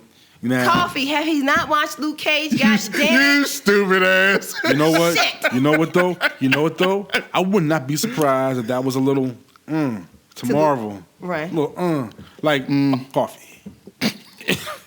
We do espresso here. I was laughing my ass off when he told Barry, he's like, "You think you're the only one that gets nervous talking to women, man? Shut the fuck up. Get off my face." I've been taking care of your ass this whole time. I've been out the game for a minute. Right, wiping your ass, taking care of your foolishness for 20 years. Step, Barry. Yeah. I'm glad to see you getting something though. But she's smart. She's on the up and up. Yeah. I like it. I'm like, yes, please give Joe somebody. Because you actually, one of your children is moving out. You know what? Which means that Iris is right behind. Because where's she gonna be spending her time? She's gonna be home with you. That's free space. I mean, there were a lot of signs this episode of this further development, right? Further expansion, further growth for these characters. I mean, Barry's gonna be moving out. Joe's gonna get involved with this lady. Right. Iris already doesn't live there. Yeah. Right. Wally's gonna be doing his own thing because he works with Team Flash now. He actually works at Star Labs. Yeah, right. He's actually at Star Labs. So I'll trade his ship in though.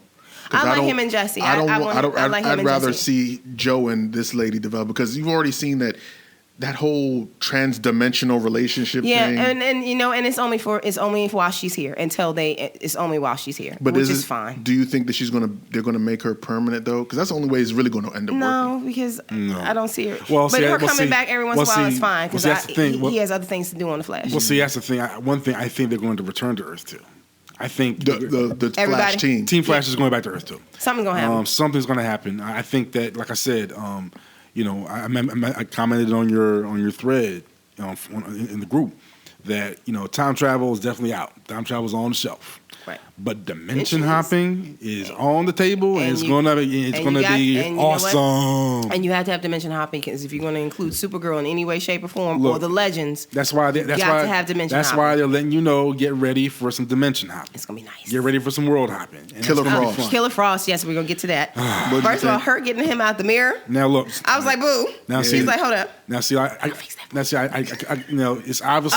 obvious that she's concerned that somehow she's going to turn bad, but she froze the damn shower. She's scared. Hold on. Why do you say that? Because she has no recollection of those other things. So the whole bad thing of knowing Killer Frost. No, but she associates metas. Most of the metas she done met have been cuckoo. Most of them are bad. Well, see, I think that the thing is that I started to immediately think about any female DC superheroes with ice powers, and I believe there is one. The actual Killer Frost. No, not Killer Frost. You said it. There's a female DC superhero with ice powers. Who's that? I think my man said. I think the girl's name is Ice. Actually, interesting. Never heard. She's part of a duo. I think she's part of a duo. Never heard. I'm sorry. She's on Justice League. That's what I feel is the comic book dude. I have no idea. Actually, you can go back to Justice League Unlimited or Justice. I think she's in. I believe she's in there too. Okay. Now this is not to say that this is the direction they're going to go. What they're going to do with Caitlin, I mean, I speculate that they're going to stretch this out a little bit longer. They're going to have to. I think they're going to stretch it out a little bit. Like how they did Cisco. Maybe two more episodes. Based on the preview for next week, it ain't going to last but so long. She's going to go see her mother. There's a shot of her putting her hand on the desk in front of her mother. And freezing some shit. Yep. Yeah, you're right about that. Because she freaks the fuck out. And the idea is that, and this is in the preview. I'm not spoiling anything. It's in the preview in the scene. If you watch the previews for the next episode, it's basically and there's also the synopsis is out. It's basically she knows her mom is the top and foremost scientist in this field of abnormalities and such. Her mother is also an ice cold bitch. So she goes to her in hopes of her helping her, and the mother's like, cute. And Caitlin's like, bitch, this is what's going on with me. And I don't know if her mother... Remember I said that Caitlin's powers are going to manifest... Something emotional. You said that shit. Something emotional is going to piss her off, and I said it was going to be her mother. Yeah. And she's going to go to the office, and something's going to happen. It's not, and I have a feeling it's not going to just be her freezing that goddamn desk. No, something's going to happen, and she's going to snap, and her hair... One side of that hair is going to turn completely white. Yeah. She's not going to be able to get rid of it. No, you're right. And her lips were blue. She freaked out. Yeah, she freaked out a little bit. She started cutting her hair. Your ass would freak out, too. She froze the goddamn shower while it was still running. I was like, yo, but it was so cool because it was It like, was. and It her was and her completely face ice. and everything went all at once. I was like, that was actually pretty tight. poor Pretty tight. girl. Pretty That's tight. So awesome. Okay. So when is last before we move on? When is Wally gonna get his powers? I think- Because everybody's gonna get the. I think by Cisco 8. got it. By 8. By You think 8. so? Because he's going to need him by 8. He's going to have him for that crossover. I have a feeling he's going to need it for that crossover. You don't think he's gonna gonna? As you're saying it, it makes sense. I think he's gonna get it in 8. Like that's gonna be the end result of the episode. Like, and then so he'll travel into Arrow and into Legends, and then he'll have them for there on, and then I we'll can see see what that. happens I can with see that. that. Because I'm just like, how you gonna work that out? How we gonna work that out? Okay, all right. Let's move on to Arrow Wednesday. It's called Penance. This is season 5, episode 4. Yo. It was really good. Okay, so who? No, Oh my God. He didn't see it. there was just so much going Man, on, look. son. We can raise spoiling for you, Mom. Go ahead, go ahead. I'm good. It was really, really good. I'm good. Oh my God. Let me say this. Lila, that bitch is bad. No joke. I love me some Lila. Who? Lila. Now for a minute there. John Diggle's wife. Lila's a bad bitch. That's a Is bad that right? bitch. That's Now- a bad bitch right there. She I love it. showed up to take care of her You know, man. I didn't actually think that. I actually didn't think that she was going Schematics to. and shit. Like, yeah. Tell him to thank me when you're done. Go this way and go to the right. How is the training still going on? Still pretty good. Well, I mean, at this point, I believe that he's probably still training them, but he hasn't. Well, at the beginning of the episode, he wasn't fully invested, and neither were they. Because they hard-headed. Hard-headed, but when he made his decision to try to break Diggle out, they decided to band together and and foolishly try to stop him. And that didn't go well. I mean, They tried to come on. stop. They tried to stop I mean, Ollie from breaking them out. Look. Yeah, before Ollie left it's and they got their asses beaten in the street. It was like white belts because- going against sensei. No, right? And you know what it was? Because Felicity thought maybe if they talked to him, because she's trying to team build for them. I also think that she also wanted them to realize that you just don't. You're not on his level yet. Just don't. But she was like, I didn't think it was gonna go that badly. So she knew it was going She to knew go bad. it was gonna go badly. She didn't think okay. they were gonna get their asses kicked like they did. But she was Okay. like, I didn't think it was gonna go that badly. But wow. Hold up, I thought Mr. Fat Dad's supposed to be the smart one of the group. He ain't stopping to think like Mr. Terrific. It's my, man, He not because he Shut up. no because he they all agreed He's shaking his head. they agreed for Felicity that it was a bad idea or they wanted to be included, and it's like you're not on the skill level that Oliver needs. He got one. Her name's Lila. But your man already got his ass whooped how many times by Ollie? So why didn't Mr. Terrific figure out, like, dude, this is not a good idea. I don't care what anybody say. We're a team. Well, I don't think they thought they were going to get into a fight. No, they didn't think they were gonna get their ass. They kicked. think that Ollie was going to attack them. They think their ass kicking's a result for training, and when they go out and fight vigilantes, they did not Hold think up, so that Oliver was. he beat Rag, he beat Rag three of wasn't there. them. Rag wasn't there. Rag wasn't there. Rag. Oh, where was he at? You still torn. He stayed home. Yeah, he's still torn. He did. He sat over and drank some of that wavy tea. He was torn. And was conflicted. and when they went out, Ollie confronted him about that. They went out on the thing and he didn't show up. In the very beginning, they went out and he didn't show up. Wild Dog. And I told like I told you, what is her name? Artemis. Yeah, So this is she's going to be confirmed. Artemis. Yeah, she's going to be Artemis. Did you think I pulled that shit out the top of my head? Now, I do hope that, maybe she will be kind of more of a direct apprentice to Oliver in that regard. Because you can't have another Archer on the team and not have some direct And I think direct that's instruction and I on think that. that's what they're going to do with it because she has to be on his failed level. with Thea. They failed that with Thea. So where's that going with Thea then? Because I'm ready for her to Thea's go. done. I want Thea to go. Thea's done. Yeah, I want her to pretty go. done. I want her I'm to get done. out. As a character, I mean, want her to get out. As a character, I mean, I think she even by the end of the episode, she left the mayor's office. Yeah, right? and I kind of, Are they going to kill her off? I think she's gonna die. I was looking at her. I was like, wow, she is mad bony. Son, I've been thinking that since day she is one. no. There was a side shot of her in a skirt, in a shirt, and heels, and I was like, whoa, she's thin. Because the camera adds 10 pounds. That's actually true. TV cameras and stuff there's weight that's added to it. It's absolutely true. Trust me, it adds 10 pounds. Because I looked at somebody today, and then I saw them in person. I was like, wow. Oh, the mayor. She's much thinner in person than what she looks like on the TV. Absolutely true. If Thea is this big on the TV, She must look sick. she is basically disappearing. She's paper thin. And that's terrible. Yeah, I've seen scenes of her with I've always skirts. thought I she was needed to like, eat a wow. steak sandwich for real. She's been My female heroes need some weight, and you No are not bullshit. doing it. And Yeah, I'm sorry, there ain't no way that you can be pumping that air, the damn bow and arrow with not any weight behind you. You Right. need some semblance of strength. But so Artemis and Wild Dog and Mr. Terrific go out, and it goes badly because Rag didn't show up. So Oliver goes to speak to him, and he's like, "Yeah, I can't do this." And I'm like, "Oh, bitch, boy, He can't be on the team. yeah, I'm trying to deal with this because of Felicity. And Yeah, Felicity confessed in the last episode that, you know. Right. So that's bothering Stop him. being a bitch. That's bothering him. Yeah, it wasn't her. She did what she needed to do, and she didn't know that you were there. So stop. And she could have kept it to herself. She could have easily kept it to herself. There ain't no. She didn't have to tell him. How was he gonna find out? He can't have. How you gonna get in that system? That is Felicity locked. If you ain't got no passcodes, you ain't getting in that bitch. He wouldn't ever know. No, that's true. But if you know Felicity, she's Right, and you said she's that emotional type. She wasn't going to roll. And she's like, I'm gonna tell you the truth because she's been saying to Oliver, you need them to trust you. And if I can't tell him the truth, then so be it. And which leads into her. Is that after the second time that they go out? When Mr. Terrific gets. Hold on. Who are they fighting? Were they just trying to get Diggle out, or what happened? Well, No, yeah, they were well, the first time that they went out. The It was three of them. kind of two storylines. It Right. was about the breakout, and it was about the team like trying to. I think they ended up going heads up against Tobias Church. Yeah, they went up again because Tobias he was heading for, was it the prison? Yeah, he was he was heading for a prison. There was because there was a bunch of there's weaponry. There was weapons that he needed in that building. Oh yeah, they set it up to where the police took a bomb back to their evidence locker. Yes. They set it off. The initial when they originally the first that's what it is now. We're just trying back in. Thank you, excuse us, ladies and gentlemen. It took us a minute because there was a lot of TV this week.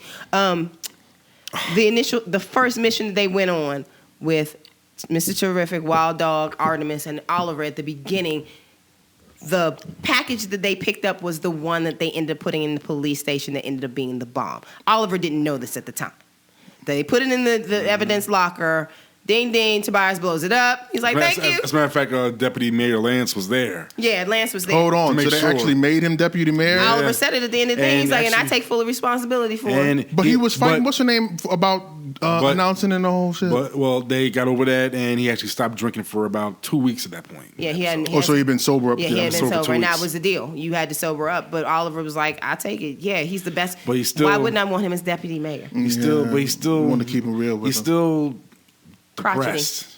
But that's why I Still like him. depressed. He's still kind of depressed. That's why I He's like working this. on, but he's such a good But cop. you know what? Wait a minute. But you know what? There's one weird thing that's been nagging me. What? Since the beginning of this season. I'm beginning to wonder if it's Barry's fault.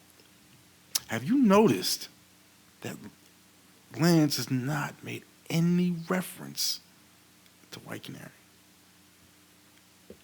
At all. He hasn't said As if she never existed. He hasn't said anything about Sarah. There's no picture, no ref. He always says daughter, never pluralized. I'm like, what happened?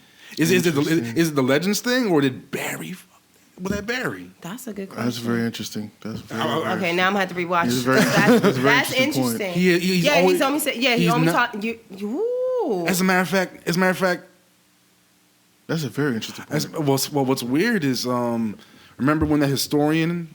No, well, this is Legends. All right. Okay, we'll get to Legends in a All right, second. So basically, so they take the bomb into the police station. He blows that joint up, and Lance and what's the other dude name? The dark-haired guy who works the new DA. Or the new something? DA dude Yeah. was there too, interrogating the youngin', and he was like, "I ain't afraid of you." The guy's interrogating. He's like, He said, "You ain't nothing against Tobias Church." He's like, "Yeah, go ahead, do your worst. I ain't talking to you. Wow. Go ahead, put it on video. I ain't saying shit. Yeah, blew a hole in the wall, and I know you. Tobias will kill me. Go ahead." Tobias ran up in the joint with his boys, took all the good stuff. Everything. Everything, cleaned them out. And of course, Team Arrow without Arrow went in. Now Now, look, Ragman came back.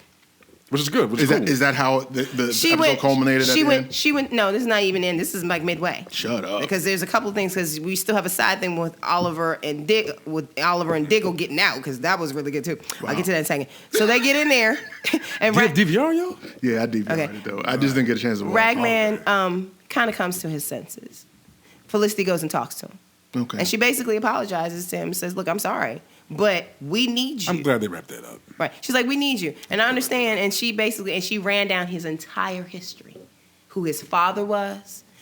Come on, typey. Actually, we get little hints of everyone's backstory, little hints. Right. Wild Dog was in the Navy. Right. Yeah, because Oliver references, you were in the Navy, you should know better. Oh. Because he took Artemis's shot. And he said he was dishonorably discharged. Yeah. He said dishonorably. Yeah. He said, and Oliver's like, that doesn't make a difference. You were still in the Navy. Yeah. You were still in the military. Still a jarhead. You still did What it. about what's her face? The Artemis chick. Artemis, we didn't really get anything on her. I think hers is coming up shortly. There's going to be something with her and Oliver you know what? there. You know what? I'll admit. Artemis does bring to mind a certain hope I have. Even though they gave us a big, wonderful preview at the end there with the man's back. But I hope Artemis means that we can maybe, possibly see Sportsmaster. That would be tight. But we've seen the girl from last season, and there's been no allusion to her past at all, so we don't know. We don't know. So maybe maybe they did it on purpose. Maybe Hold on. I thought that in that previous season they referenced her parents being killed, and that's why she tried to take on the mantle. You left the island. You left us on the island. You left us behind or something. I don't even. Is that the same girl? Is it supposed to be the same girl? I thought so. Because now I'm confused because she was right. Because that's why you were saying there was the confusion whether is she Artemis, is she Black Canary? Right. Because originally that little girl was Black Canary. Yeah. Now I will go back and check my notes, but I'm not sure if I'm not even sure if they're the same. I think actress. they are. That's why I was kind of blown. Maybe it seemed the same to me. I thought that was one of the reasons why you know he chased what? after her. And they may have changed it and saying we don't need another canary right now. We got Black Siren. We got White Canary. We don't need another canary because we just lost our Black Canary. We don't really need another canary right now. If they bring Sportsmaster, they gotta bring Cheshire too, man. That would be dope. That would be so dope. You should see O's face. He just got so excited because it leads down the road to bring Speedy back.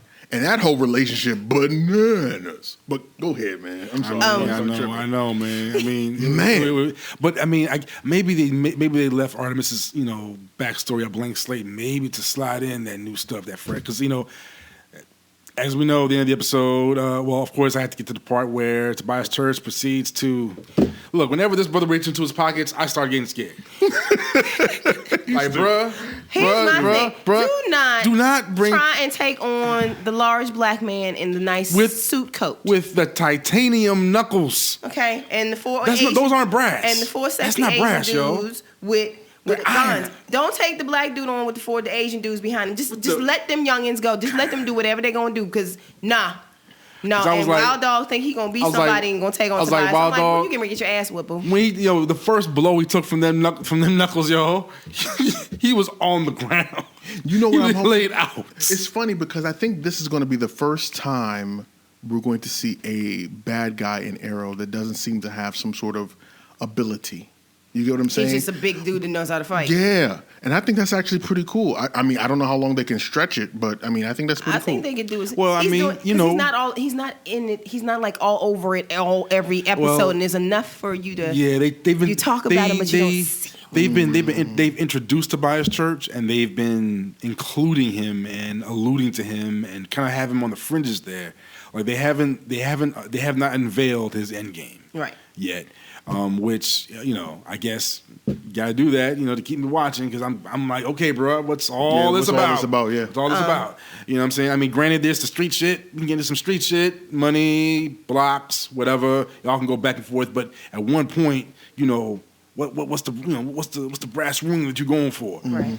But nevertheless, dude's killing it. Yeah. Let's talk about the breakout, which was oh my god, that was so awesome. First of all. Lila is the best. She's like, yeah, I'm gonna take a military truck, and we're gonna go up to the gate, and you're gonna be in the back, And when the dude asked me about my ID, I'd be like, why don't you check that joint again? Oh my God.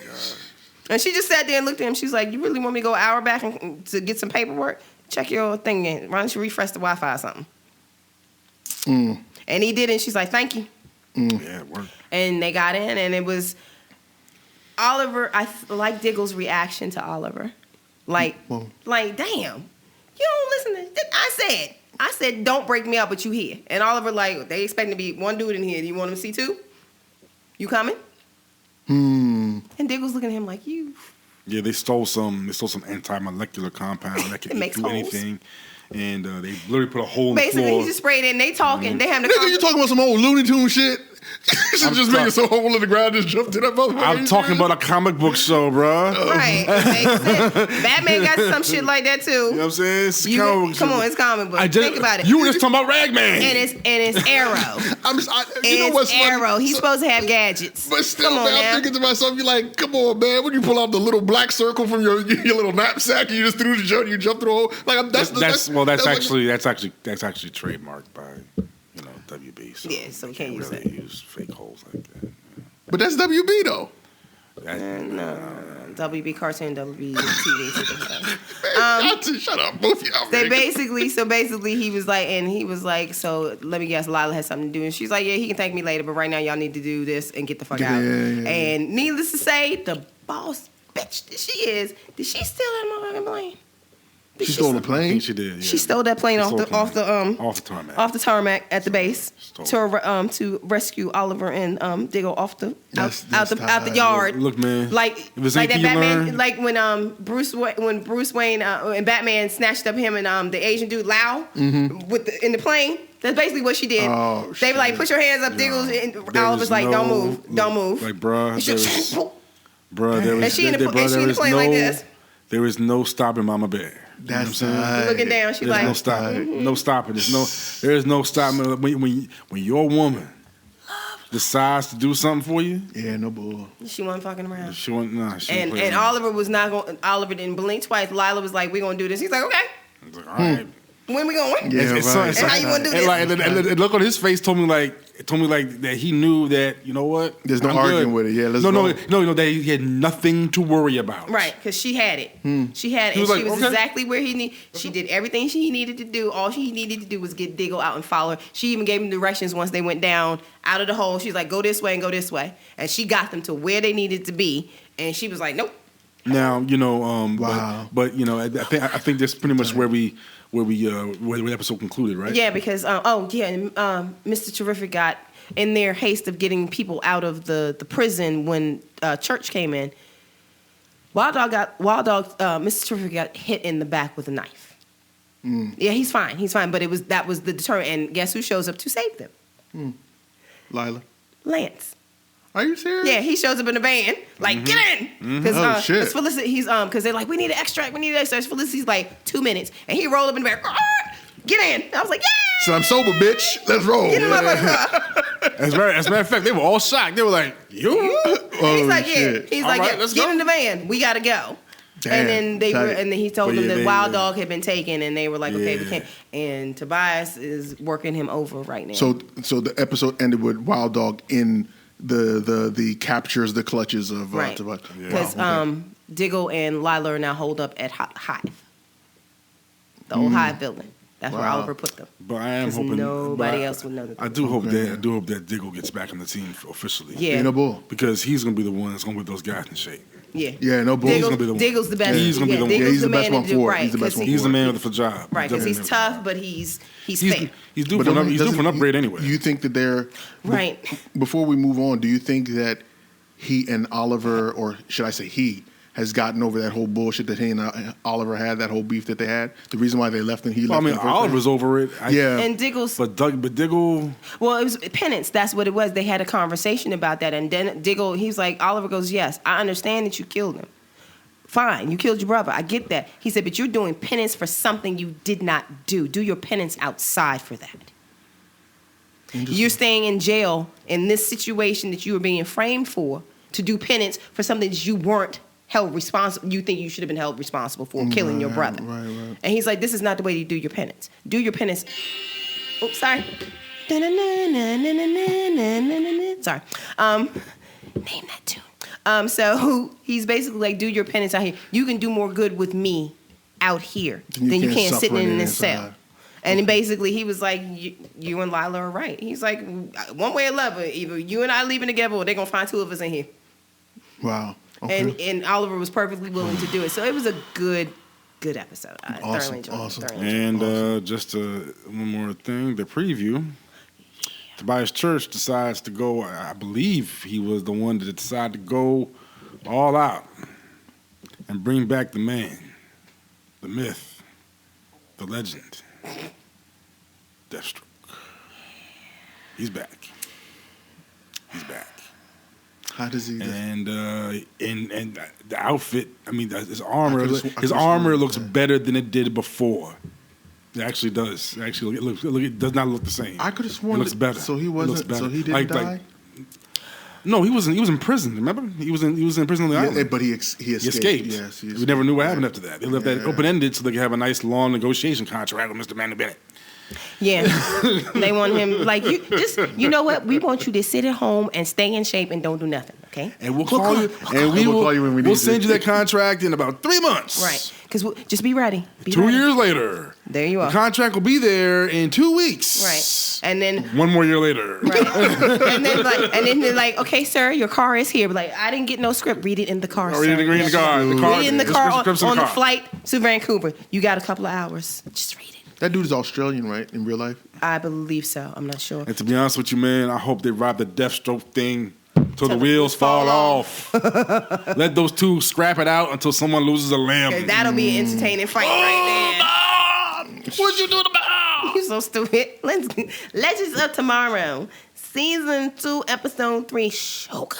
Yeah. I really like this one. I had Legends, a good time with it. It was so much fun. You know, Legends is definitely so much fun. Legends is definitely, like, I would say, one of the prime examples of where they're learning from their mistakes a little quicker. Mm-hmm. Granted, the build up for the has been very, very, very gradual, almost granular. I mean, this is episode 3. I mean, there's not too much. I guess we still need some more time to really build it up. I mean, they threw the reverse flash right in your face in the last episode, right next to Damien Dark. So obviously something is forming. With this new episode, they're dealing with the aftermath of, I guess, fleeing the time period they were in, and the historian, his name is Hayward. Hayward. Yeah. He was injured. He was injured and treated by Palmer. Can I say that I had one gripe with it? What? The language part. Language? Yeah. As someone, watashi wa nihongo ga wakarimasu, right? I understand some Japanese. So this whole premise that you take this pill and you have a gentleman that understands Japanese and they speak English because they're saying, okay, well, we understand each other. That's how the audience is supposed to interpret you, right? You're speaking English and then you have parts where you still speak Japanese. You get what I'm saying? The samurai spoke Japanese. I didn't see a problem with it. I was just annoyed by it. It was like, you're speaking English. You're doing that to say that, okay, you both understand each other for the sake of the superhero that's taking the pill or whatever. I figured that he was speaking English for the sake of me because I don't speak Japanese. But then you're not going to. And let's be real clear. Most people are not going to spend their time on a superhero show, reading the subtitles. You're missing my point. I'm not saying that they should have given subtitles or that they should not have spoken English. What I'm saying is, if you're going to speak English. Don't mix it with some Japanese. That. People do it with languages all the time. But they do it all the time. That doesn't mean it's right. But it's no different. That's just how people speak. That's no different than how people... No! You don't know anybody who speaks multiple languages that doesn't mix it with English when they speak. But it's not about... No. I asked you a question. Hold on. It's not about them speaking multiple languages. They're speaking English.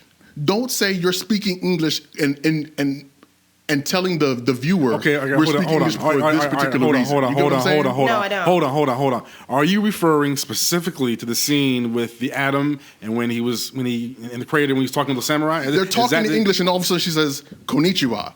It's like, why didn't you just say hi? Are you speaking in reference to that specific scene? There are a couple of them. Yeah, but that's one of them. Well, I mean, the scene with the historian, I understood if he already said that he knew Japanese. He spoke Japanese. He spoke Japanese, so he understood what she was saying. Anyway. And for the sake of television, he was speaking in English back to her.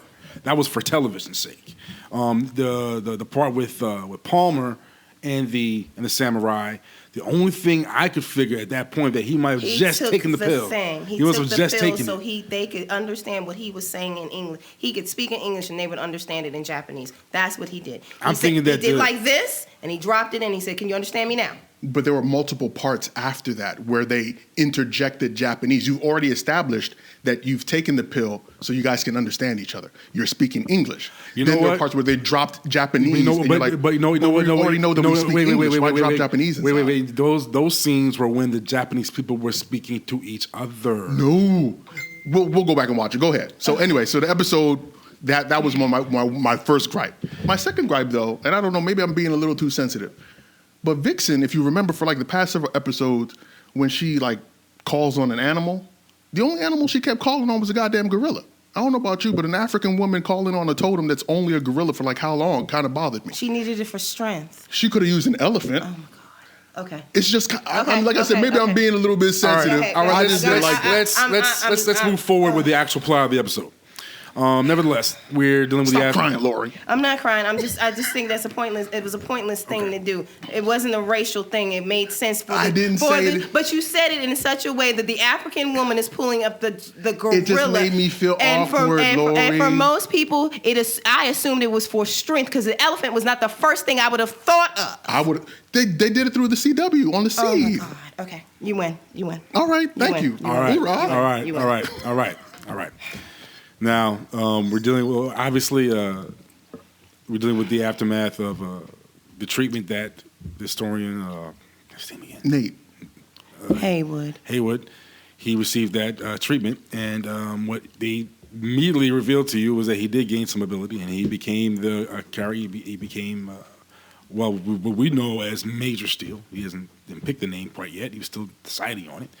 But he developed the steel skin, obviously, which is a would help someone like him who was discovered to be a hemophiliac in the previous episode. How he dealt with it was very eager. I guess anyone would be pretty eager to have steel skin. But for the most part, the episode moved at a pretty decent clip. They immediately got into a situation where they accidentally damaged the ship, and Palmer and Haywood stumbled out into the time stream and fell into feudal Japan, while the rest of the legends, oh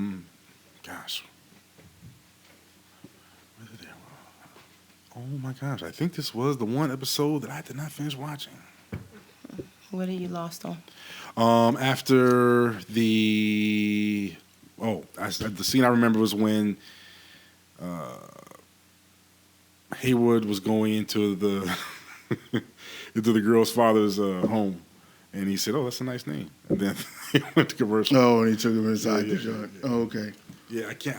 I think I had to stop at that. Now, after he took her inside, then isn't that when she gave him a bath? That's when she gave him a bath. Okay. Yeah, I saw that part. And he's like, he said, "I'm giving you a." He said, should we be giving me a bath now?" He fell to the sky. He was hurt. She took him home. Her father said, "You should not have this foreigner here. You know what's going to happen to us." He asked the name.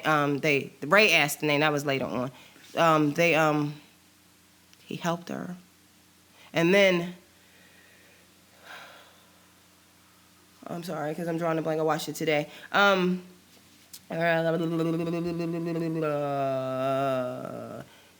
She bathes him, and they start talking about. He mentions the samurai that she's getting ready to marry. As being one of the most brutal in history. Shoguns, Right. One of the most brutal shoguns ever, that's the history. And he talked to her about that, and she broke down. And then Sarah and Vixen and Rory finally land the Wave Rider. Because at this point... because Ray gets caught. Ray gets caught by the samurais that he was talking to. He got captured. They conked him over the head like, "You're dumb." They took his armor. They warned him. He warned them, "Don't put it on." Right, and they took his armor anyway. And Ray was like, "It's specifically Yeah, designed it for could kill me. you. Yeah, that's what he said. No, he didn't even say that he could kill you. He said that suit is designed for me. It's not going to fit you. And he's like, yeah, okay, whatever. And they take it and they lock Ray up. And then the conversation in the woods with Vixen and Rory and Sarah about ninjas. About the ninjas. Oh, man. That was the funniest damn thing. And she's looking at him. She's like, "There's no such." He's like, "There's no such things as ninjas." And Vixen's like, Rory's like, "Yes, there are. Yeah, Trust me." No, when the girl said, she said, "I gotta agree with him. I'm pretty much a ninja." I'm basically a ninja. And she's like, "I missed the JSA." So and I'm like, I'm like, yeah, she's a ninja, dude. That's a ninja. Right. Just let So that shit go. I'm pretty much a ninja. Ninjas are legit. No She's such a ninja. thing as ninjas. And she's like, and then Rory explained it. They're stealthy and they're quiet and blah blah blah. And she's like, yeah. Yo, Listen, you gotta look at the trees. They're always in the trees. Yo, Rory has been killing it this season, man. He's been hilarious all he's season, man. badass. From the first episode. Because he ain't got no damn sense. He's a he fool, doesn't care. man. He don't didn't care. I was afraid that when Snark left, that he wouldn't have anyone to play off. And he of. would be dope. But he, But actually, him and because- haircut. But actually, Haircut. Yeah, but actually, you know, since Start left, it kind of brought something Freed him else up. out of him. Yeah, you know what I'm freed him saying? up. But He was a background I dude. think he's still, freed him up. but I think he's still a little messed up about it. Yeah, I think he. Oh yeah, I That's think. the He, main Snark leaving. Yeah, it's like your brother dying. yeah, You know what I'm saying? Your brother died. You think he's still bothered by that for real? For real? I do. It's your brother. I do. I think so. He's just not gonna say It's it. not, you know. Yeah, You consider the timeline. It's only been maybe Couple of weeks. months, really, yeah, nothing like that. That's like your brother.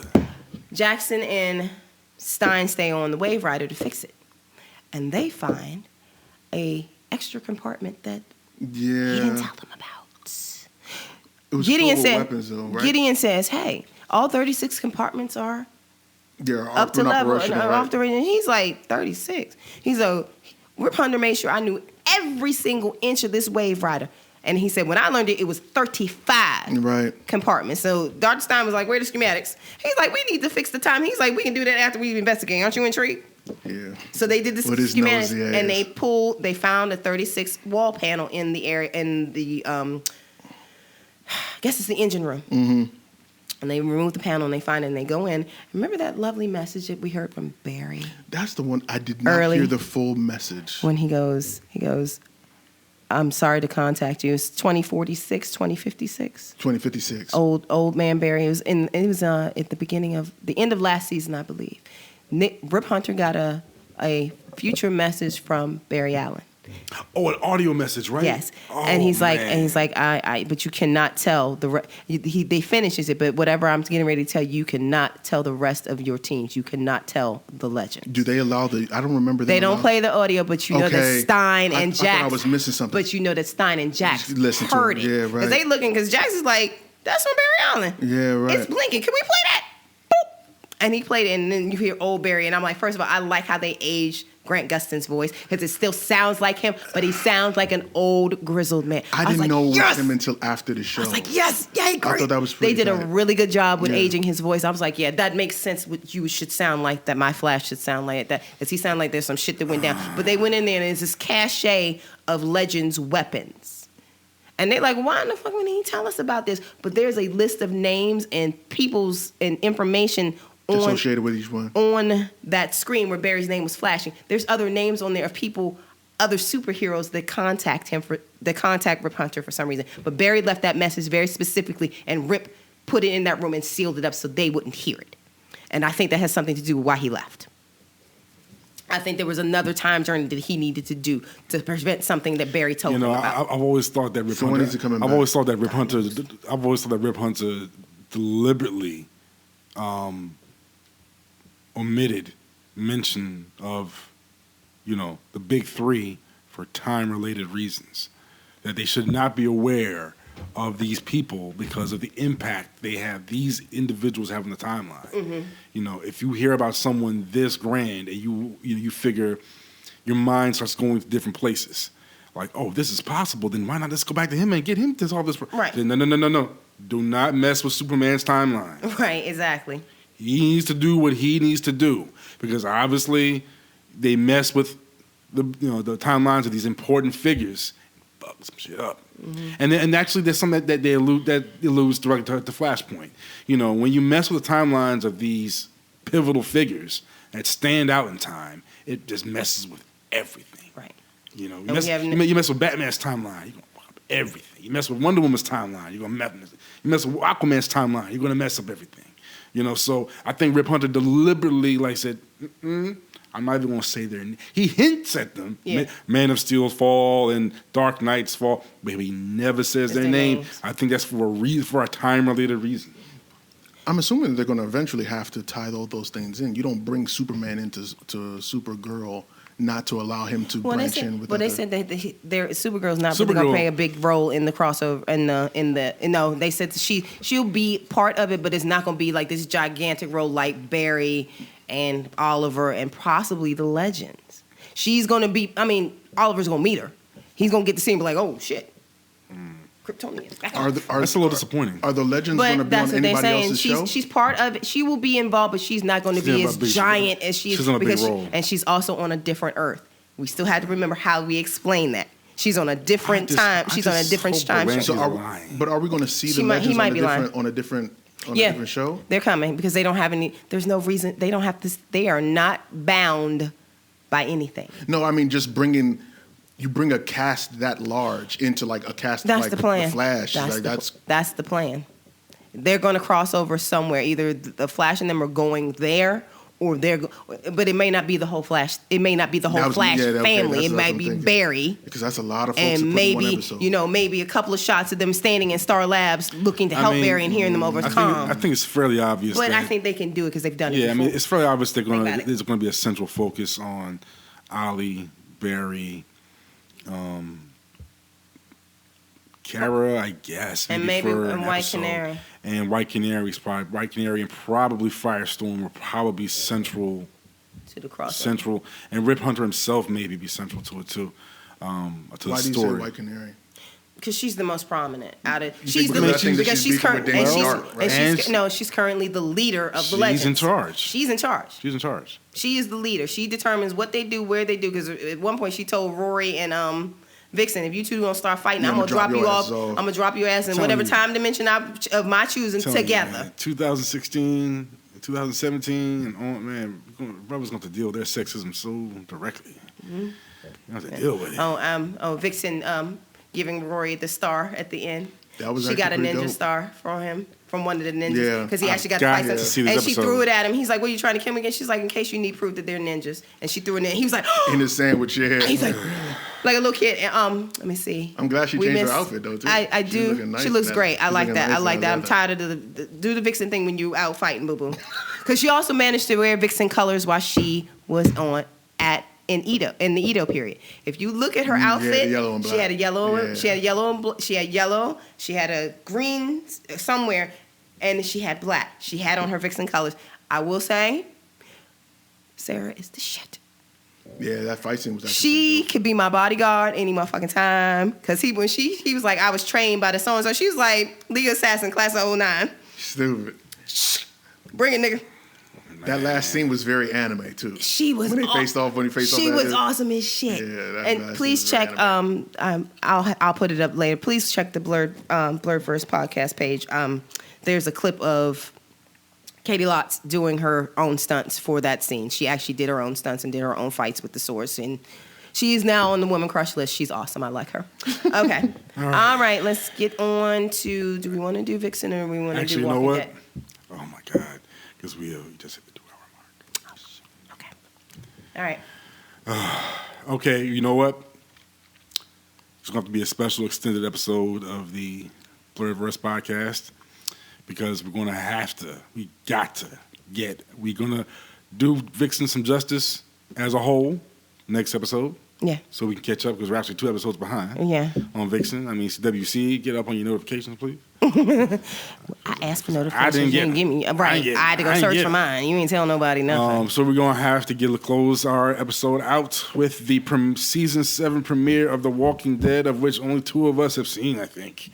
Yeah. Oh my God. Damn, man. Yeah. Did you miss it deliberately or what? You know what I did is that I didn't want to catch it while everyone was talking about it, and then life happens. But I did see the scene spoiled. though. No, but I didn't. But you didn't see the episode. Yeah, but you got to see the I know. lead. Yeah, but you got to see I the lead saw that up scene to and it. it made my stomach twist. Though. Well, let the Walking Dead queen Before the Khaleesi gets into it, I'm going to ask her. What? I'm going to ask her if they didn't kill you know who before we. Say Oh, it's going to be spoiled. Okay, if they didn't kill Glenn, would you have been disappointed? Yes. Okay. In all honesty, yes. If they had just killed Abraham, would you have been? I did a live stream thing, I was in tears. I saw regardless. you. Yeah, I was in tears regardless. There was a Take it from the top, sis. Okay. Let's go. Walking Dead, season 7, episode 1. The day will come when you won't be. Wow. This was one of those episodes that if you're a fan, you've been waiting for it and dreading it all at once because you knew what was coming. You knew the brutality.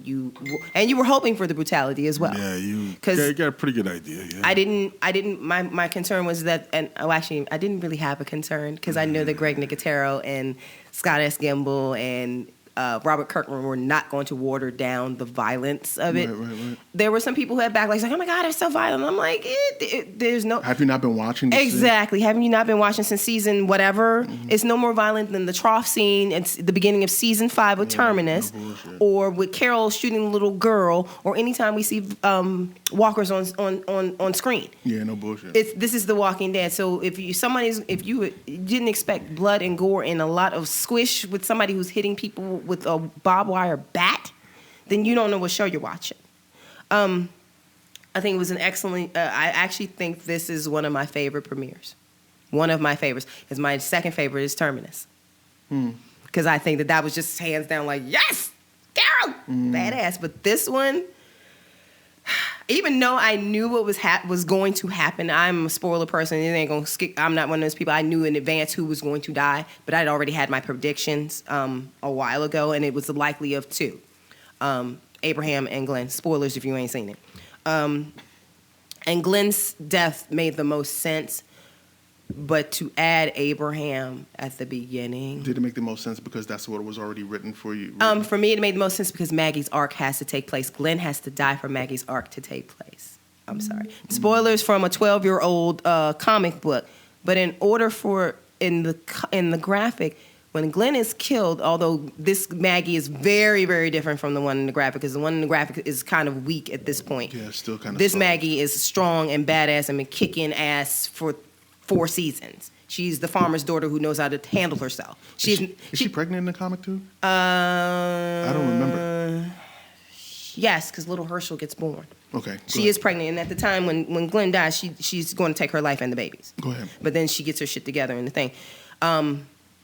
Maggie, in order for Maggie to become that person, the hilltop person, because I don't think that they're not going to do Maggie suicide on the show because that's not this character. Right. They're 2 different things, but it's all leads to her being the leader of the hilltop. But in order for that to happen, Glenn had to die. He had to. Right. And I'm very sad because Stephen Young that's my boo-boo squeeze. That's my Asian boo-boo squeeze. Love him.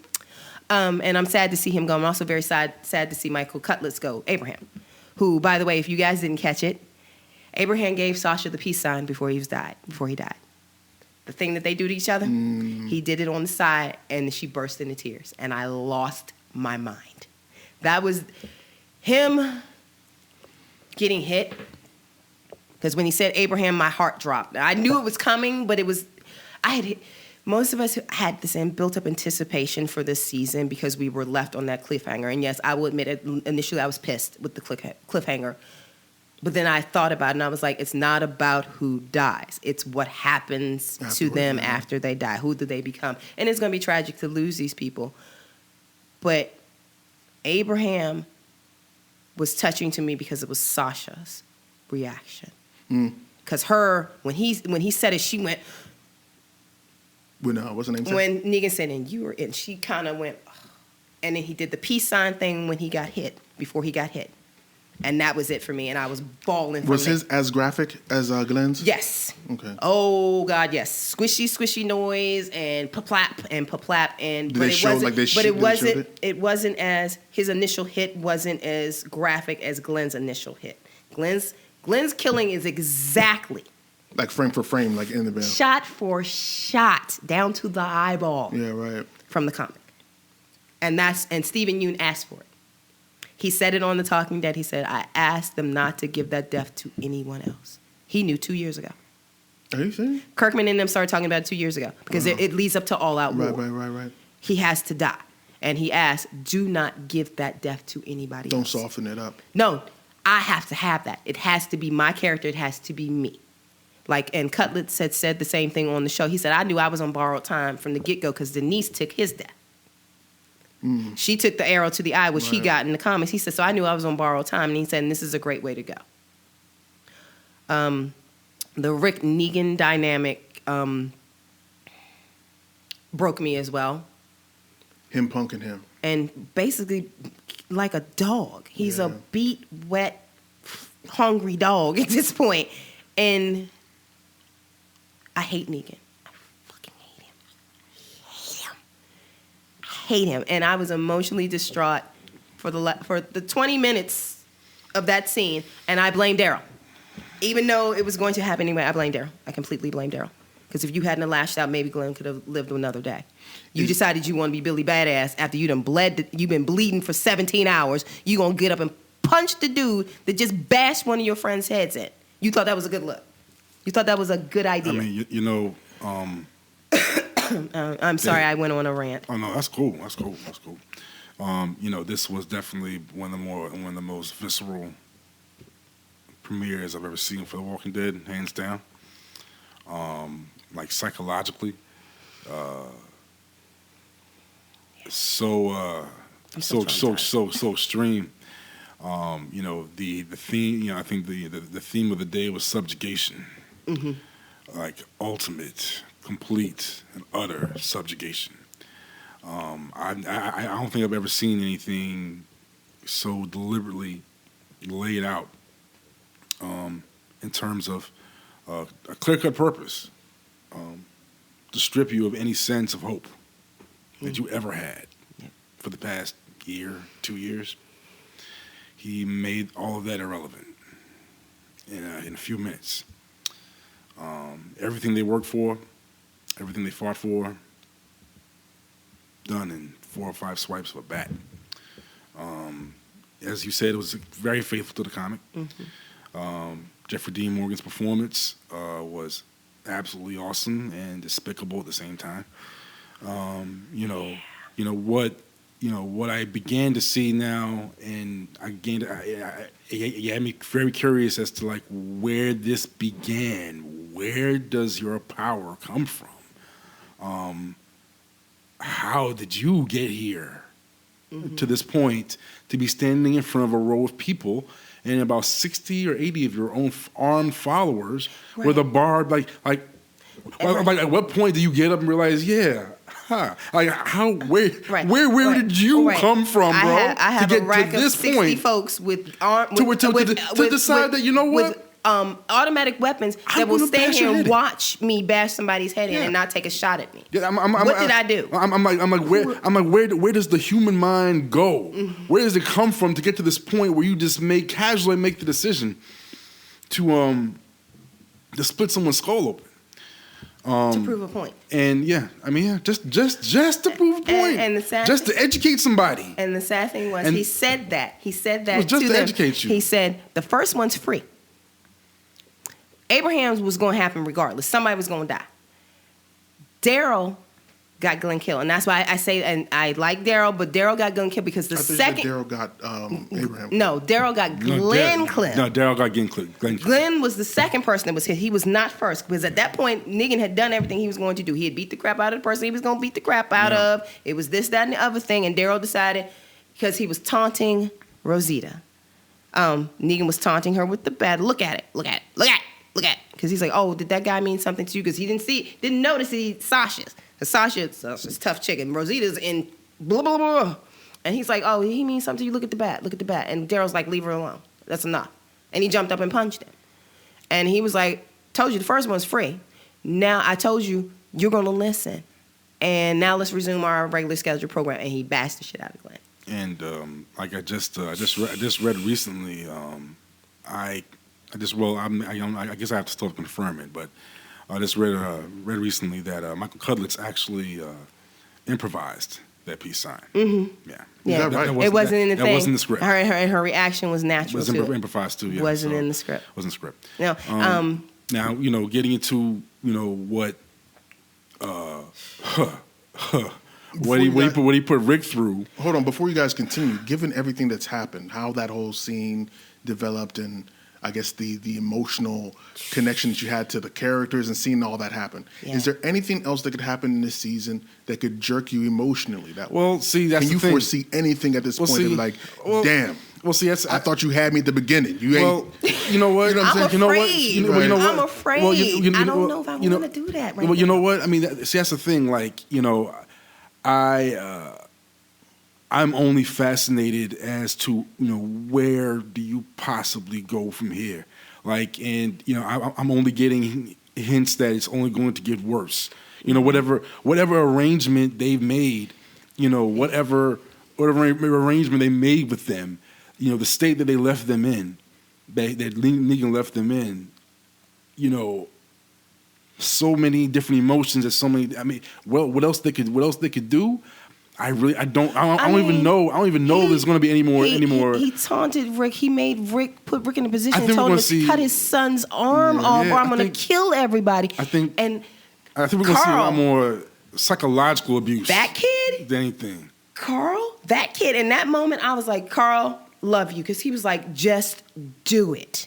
Carl looking at his father like, what's the option? You either cut off my arm or he's going to kill everybody. And Carl's like, okay, just cut the damn thing off and let's get it over with. But as crazy and he's looking at Rick like, just do it. But as crazy as this dude is, there's a possibility he still could have killed folks anyway, right? Yeah, it's still, but it was, and the main thing was to make sure that he had completely broken Rick, because Rick was still giving him that look in his face, like, I'm going to kill you. See, that's the thing. Like, I don't think Negan has to kill anybody else. Nope, he's done it. He's done enough. He's done it, and that's his way. That's how he motivates people to give them what he wants. I'll kill people in front of you. So what was the ultimate? What was the final decision that I guess was enslavement was struck after seeing enslavement? They're going to do what he says. Enslavement. So they're now part of his team. Enslavement. They're part of the people that he comes and collects from. Enslavement. Yeah, basically. When you say Maggie at the end when Rick and Negan have spent overnight out, because he drags his ass after he kills them too. That was some crazy shit he come through. He leaves the rest of the survivors sitting there with Glenn and Abraham's dead bodies with his people surrounding him. He snatches them up and throws his ass in the RV. He's like, let's go for a ride. And he takes them back over to, you remember where they were, that stack of logs that blocked the... He took them back over there, and it's smoke-filled, and you got the walkers out there. They burned it down and opened up the way for you to get out. The road's open. All you got to do is do what I tell you. Oh, and by the way, Rick, see that axe that you like so much? I'm going to toss it out here into the middle of the burning fucking forest. You need to bring that back to me. Bring me back my axe, bitch. It was full of walkers and everything. It was and crazy. Rick did it. He did it. It was crazy. Rick's a badass, and I think. Oh well, no. He messed with Rick one more time. Yeah. You didn't see where he threw the hatchet. No. It looked like he did this, but the fool went like this. He put it on top of the RV. Put it on the roof. So Rick had to figure that shit out. Rick went out and then he climbed on the top of the RV. And he's like, he's wandering around, pushing walkers off him. Then you get the flashbacks of what happened and how it happened, and Rick is broken. As a matter of fact, those flashbacks scared you for 2 seconds. Like, wait a minute, did he kill everybody? Yeah, that scene fucked me. I was like, he just killed everybody. Did he kill everybody? I was about to quit the show. You won't even. Yeah, I know. Quit the fucking show. If I saw a pile of bodies out there, I wouldn't know what kind of show would happen. Rick had a flash of him bashing Michonne and Carl and Rosita and Maggie. But it makes you. But the thing is, it makes you forget that right before he flashbacks, is after Negan keeps asking him, "What do you think's going to happen? Right. What do you think's going to happen if you What do you think's going to happen?" That's when he started flashback. When he was imagining him killing all of them. But when he was killing, like I said, I only saw that Abraham or Glenn. Glenn. There was a scene. It looked like where where Rick was flashing. I don't know if it's necessarily flashing back, but it seemed they were sitting at the table. He was like during the daytime, and he's like screaming, and he's looking around, and it seemed like he was completely out of place from where they were. Like, yeah, Negan took them. That was where Negan took him. He's laying on top of the RV at that point. Because he's laying on top of the RV. That's where he found the hatchet. He found the hatchet on top of the RV. He figured it out. He figured it out before he got him. Although he had manhandled a few walkers in the thing before he figured it out. Played like Tarzan on a walker on a chain. Yeah, because Negan decided that he was going to, let's start the RV and just drive it and see if you fucking fall off. And Rick ended up jumping on the walker that had been hanging from the chain. From initially when they showed him, like, this is what happens to dude with the X. This is what happens to people who don't listen. He ended up, and then of course the body had been hanging up there, so it just kind of broke from the neck, and he fell down into a pile of walkers. And Negan comes out the back of the RV with the AK, kills all the walkers. Whoa, that's fun! I'm like, you piece of shit. Yeah, dude has zero fear. And then zero fear of walkers. Yeah, and then he takes them back with the whole. Oh, they did a lovely bunch of foreshadowing because I was like, please, just don't do it. It's too late. It's season 7 with Negan and the axe near Rick's arm. They've been teasing you with that for almost 2 seasons. Every time Rick moved his hand, Negan had the axe in the shadow. And I'm like, first of all, they've all said it. Nigatero said it. The man who does the damn makeup. It costs too much to CGI his hand every episode because he is a major character. Herschel, they could do without a leg. Why? Because he had pants. You never really saw Herschel without that prosthetic too much. And every time you saw him, he had the crutches. And then other than that, once they got him a fake leg, you only saw that every once in a while. It costs too much to CG. Yeah, you can do angles and all sorts of shit. So he couldn't, you can't do Rick's arm. And they thought they were going to do Carl with him saying cut it off. But it was just emotionally fucked up. Yeah, well. And I was, even though, like I said, even though I knew who was going to get it, watching how it happened and the inertia, you're just sitting here like, I know it's coming. And I'm going, and every commercial, I'm like, you mother. Yeah, you dragging this too much for me. Please stop. And then they did it, and I'm like, okay, I'm not ready. And it happened, and I was done. But it was, again, this is how I want my season premiere to come in. If you're going to do what you're going to, give me what I'm expecting because this is about the people. Yeah, they destroyed. They're putting this group into the probably And they took Daryl. The lowest point they're ever. They took Daryl. Yeah, Negan took him. He's like, I like him. I'm gonna take him too. And Daryl's still sick, right? Yeah, Daryl still got a gunshot wound in his arm. Yeah. They haven't treated that yet. Yeah, he's pale and everything. Yeah, but he had enough strength to get up and punch. Yeah, I know. And Maggie feels the guilt of her husband's death, but she also feels guilty because she says, y'all were out here because of me. Yeah, they were. They were taking her to the hilltop. Yeah. They all volunteered to go because Rick said, you don't need to go. Me and so-and-so will drive her to the hilltop. And everybody's like, nope, going. Aaron's like, I owe her. Carl's like, I'm not going out with my dad. Sasha's like, fuck that, that's my girl. Because they're close now. Mm-hmm. They are actually had their moments of being close because they're on the same wavelength. Right. And everybody volunteered to go because they know this is Maggie. And she's feeling this guilt like it was her fault. No, actually, it was Rick's fault. All of this, if you think about Negan coming at them the way that he did with this, is Rick's fault. Why do you say that? Because when they went to the hilltop, thinking he was Billy Badass and he was going to take out the people without knowing anything about Negan, he was going to take out the people who were taking the food from the hilltop because we like the hilltop because you kind of sort of helped us out with Jesus and not a whole bullshit. Yeah, right. This is all led up to Rick, because if Rick had taken the time for step back and stopped being the Rick that, although I love Billy Badass, this is a Rick-tatorship shit. Taking a step back from and talk to Gregory, or let Maggie talk to Gregory a little longer and find out what's going on, who Niggy is and what he is. Because if one of Gregory's men is willing to come back to the hilltop and stab him to save somebody that Negan took, his brother. Mm-hmm. Then you need to know that Negan's a bad dude. Right. And Negan's not, correct me if I'm wrong, Negan is not the number one. Negan still he's the Negan is the dude. He is the leader of the Savior. So who's the boy with the tiger? That's Ezekiel. That's a separate. Honey, okay, that's the kingdom. That's the kingdom. I think I'm pretty sure they have a deal with Negan as well. I'm not sure because Ezekiel's not wrapped too tight. Ezekiel's a good dude, but he's a little. Oh yeah, we're going to see the effects of the zombie apocalypse on the mental health in a minute. Okay, but yeah, so Rick.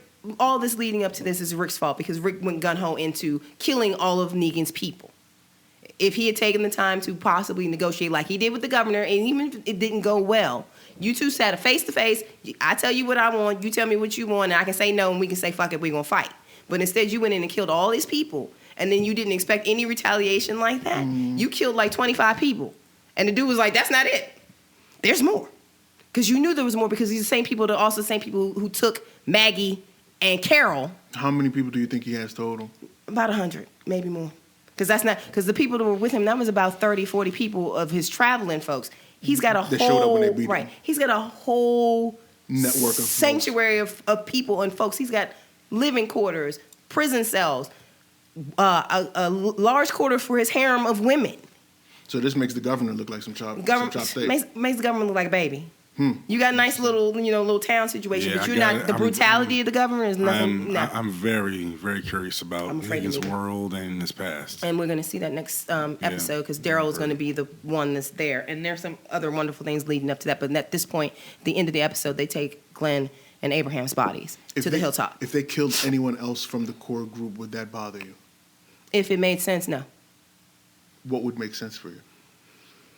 If the plot line showed out that, hey, we just can't, this dude is just fucked up too much. When I say this dude, I'm thinking about Daryl, right? I've always said that I don't want to lose my Atlanta 5, because actually it's down to the Atlanta 3 now. Yeah. That's it. That's it. And actually, you can kind of count Maggie and Michonne because they were part of the Atlanta group, but the original 5, there's only 3 of them now. Yeah, I don't think they can go any lower than that. 3. That's it. Daryl, Rick, and Carl. That's it. They've killed everybody else. It's craziness. But it makes sense. Your entire cast cannot survive for 7 years in the zombie apocalypse, and only the people that you come around in the neighborhood die. Your whole crew, there's only like 3 people that I'm pretty sure at this point doesn't serve any purpose for them to go. Rick, Carl, and Michonne. Carol, possibly. If Michonne dies, that could change Rick's story. Yeah, but Rick has already lost his wife. We don't need to play that card again. We lost the wife already. We don't need to play that card again. And she lost the lover, too. She lost the lover and a child. Those 2 don't need to play that card again, ever. But Carol, Daryl, Sasha, Rosita, all the rest of them, if it served a purpose, I could see it. I would be heartbroken if Carol dies, because Carol's a badass. I want badass, crazy Cookies Carol back. But if it makes sense for the plot, I'm willing to lose people, but I can't see anything. Maggie's makes sense. Hold on real quick. I thought Carol's not part of the Atlanta 5? Actually, yes, she is. She is. Yes. Isn't she like more like halfway through season 1? She was on the outskirts at the camp. She was at the original camp. She's at the original camp. Yeah, because they met them all at the gun shop. And then they moved from the gun shop to the camp, and that's where they met with... Because she was with Shane and Lori and Carl and Dale. Then why have some stories not counted her then? Because she wasn't a badass at the time. She wasn't gun-toting, kicking ass at the time. She wasn't Carol. She wasn't Carol. And Lori gets included because she was kicking ass, carrying a gun, and fighting her way. Carol was still an abused woman until they... Yeah, she was very... She didn't get into her own until, season 3? Yeah. When she really had to get into her own, when she decided, fuck it, I'm gonna do what I do. But all in all, they took their bodies to the hilltop, and I also appreciate them giving Sasha and Rosita a moment to mourn process. Sonequa Martin Green said this on the thing. She said it was nice for Sasha basically to be able to go to Rosita and say, in a way, I'm sorry. She didn't say I'm sorry, but she says, I'm taking him. I'm taking him. Because Rosita's over Abraham's body, and she goes to her and she gets on her knees and she's like, I'm taking him. And she looks at her. She said, I need you to understand, I'm taking him. Because that's the last woman that he was with, was Sasha. That's where his relationship was. He left Rosita. Rosita then moved on to Spencer for shits and giggles. But Rosita was asking and saying, I am sorry for how this went down, and I'm sorry that you didn't get to resolve what you needed to with Abraham before he died, but I cared, and you need to let me take him, and you need to let me bury him. I'm here for you because they held hands for a second, but I need to take him. And Maggie, I think she was the strongest of the bunch, because she wasn't kneeling, if I recall, she wasn't kneeling down over top of Glenn wailing. She's just going, this is my fault. You guys were here for me. If we hadn't come because I got sick, And she basically told him, you guys have to go back to Alexandria. I will take him. And Sasha's like, I will go with her. Y'all don't need to come. They're like, nope, we're family. We're all going. That's that. And Rick was like, no, we're family. We're all going to the hilltop. We can deal with that later. And I think that's a great dynamic because now Maggie has her lieutenant, Sasha. Sasha's going to be her right hand. They're going to run the shit out of Hilltop. Watch me. And Sasha's not in the comics, so she can do that. She's basically taking comic book Andrea's sniper job. So why not put her on the Hilltop and put her where comic book Andrea was anyway? Put her up there with Maggie. That's the person that she needs because she ain't going to trust nobody else at the Hilltop. Her, Jesus, and Sasha, shit. Jesus. Yeah, and I'm waiting for him to come back. But it was good all in all. I was, like I said, I'm still in my feelings. I'm still really in my feelings. I'm like you said earlier, I don't know if I can take them killing another major character like that.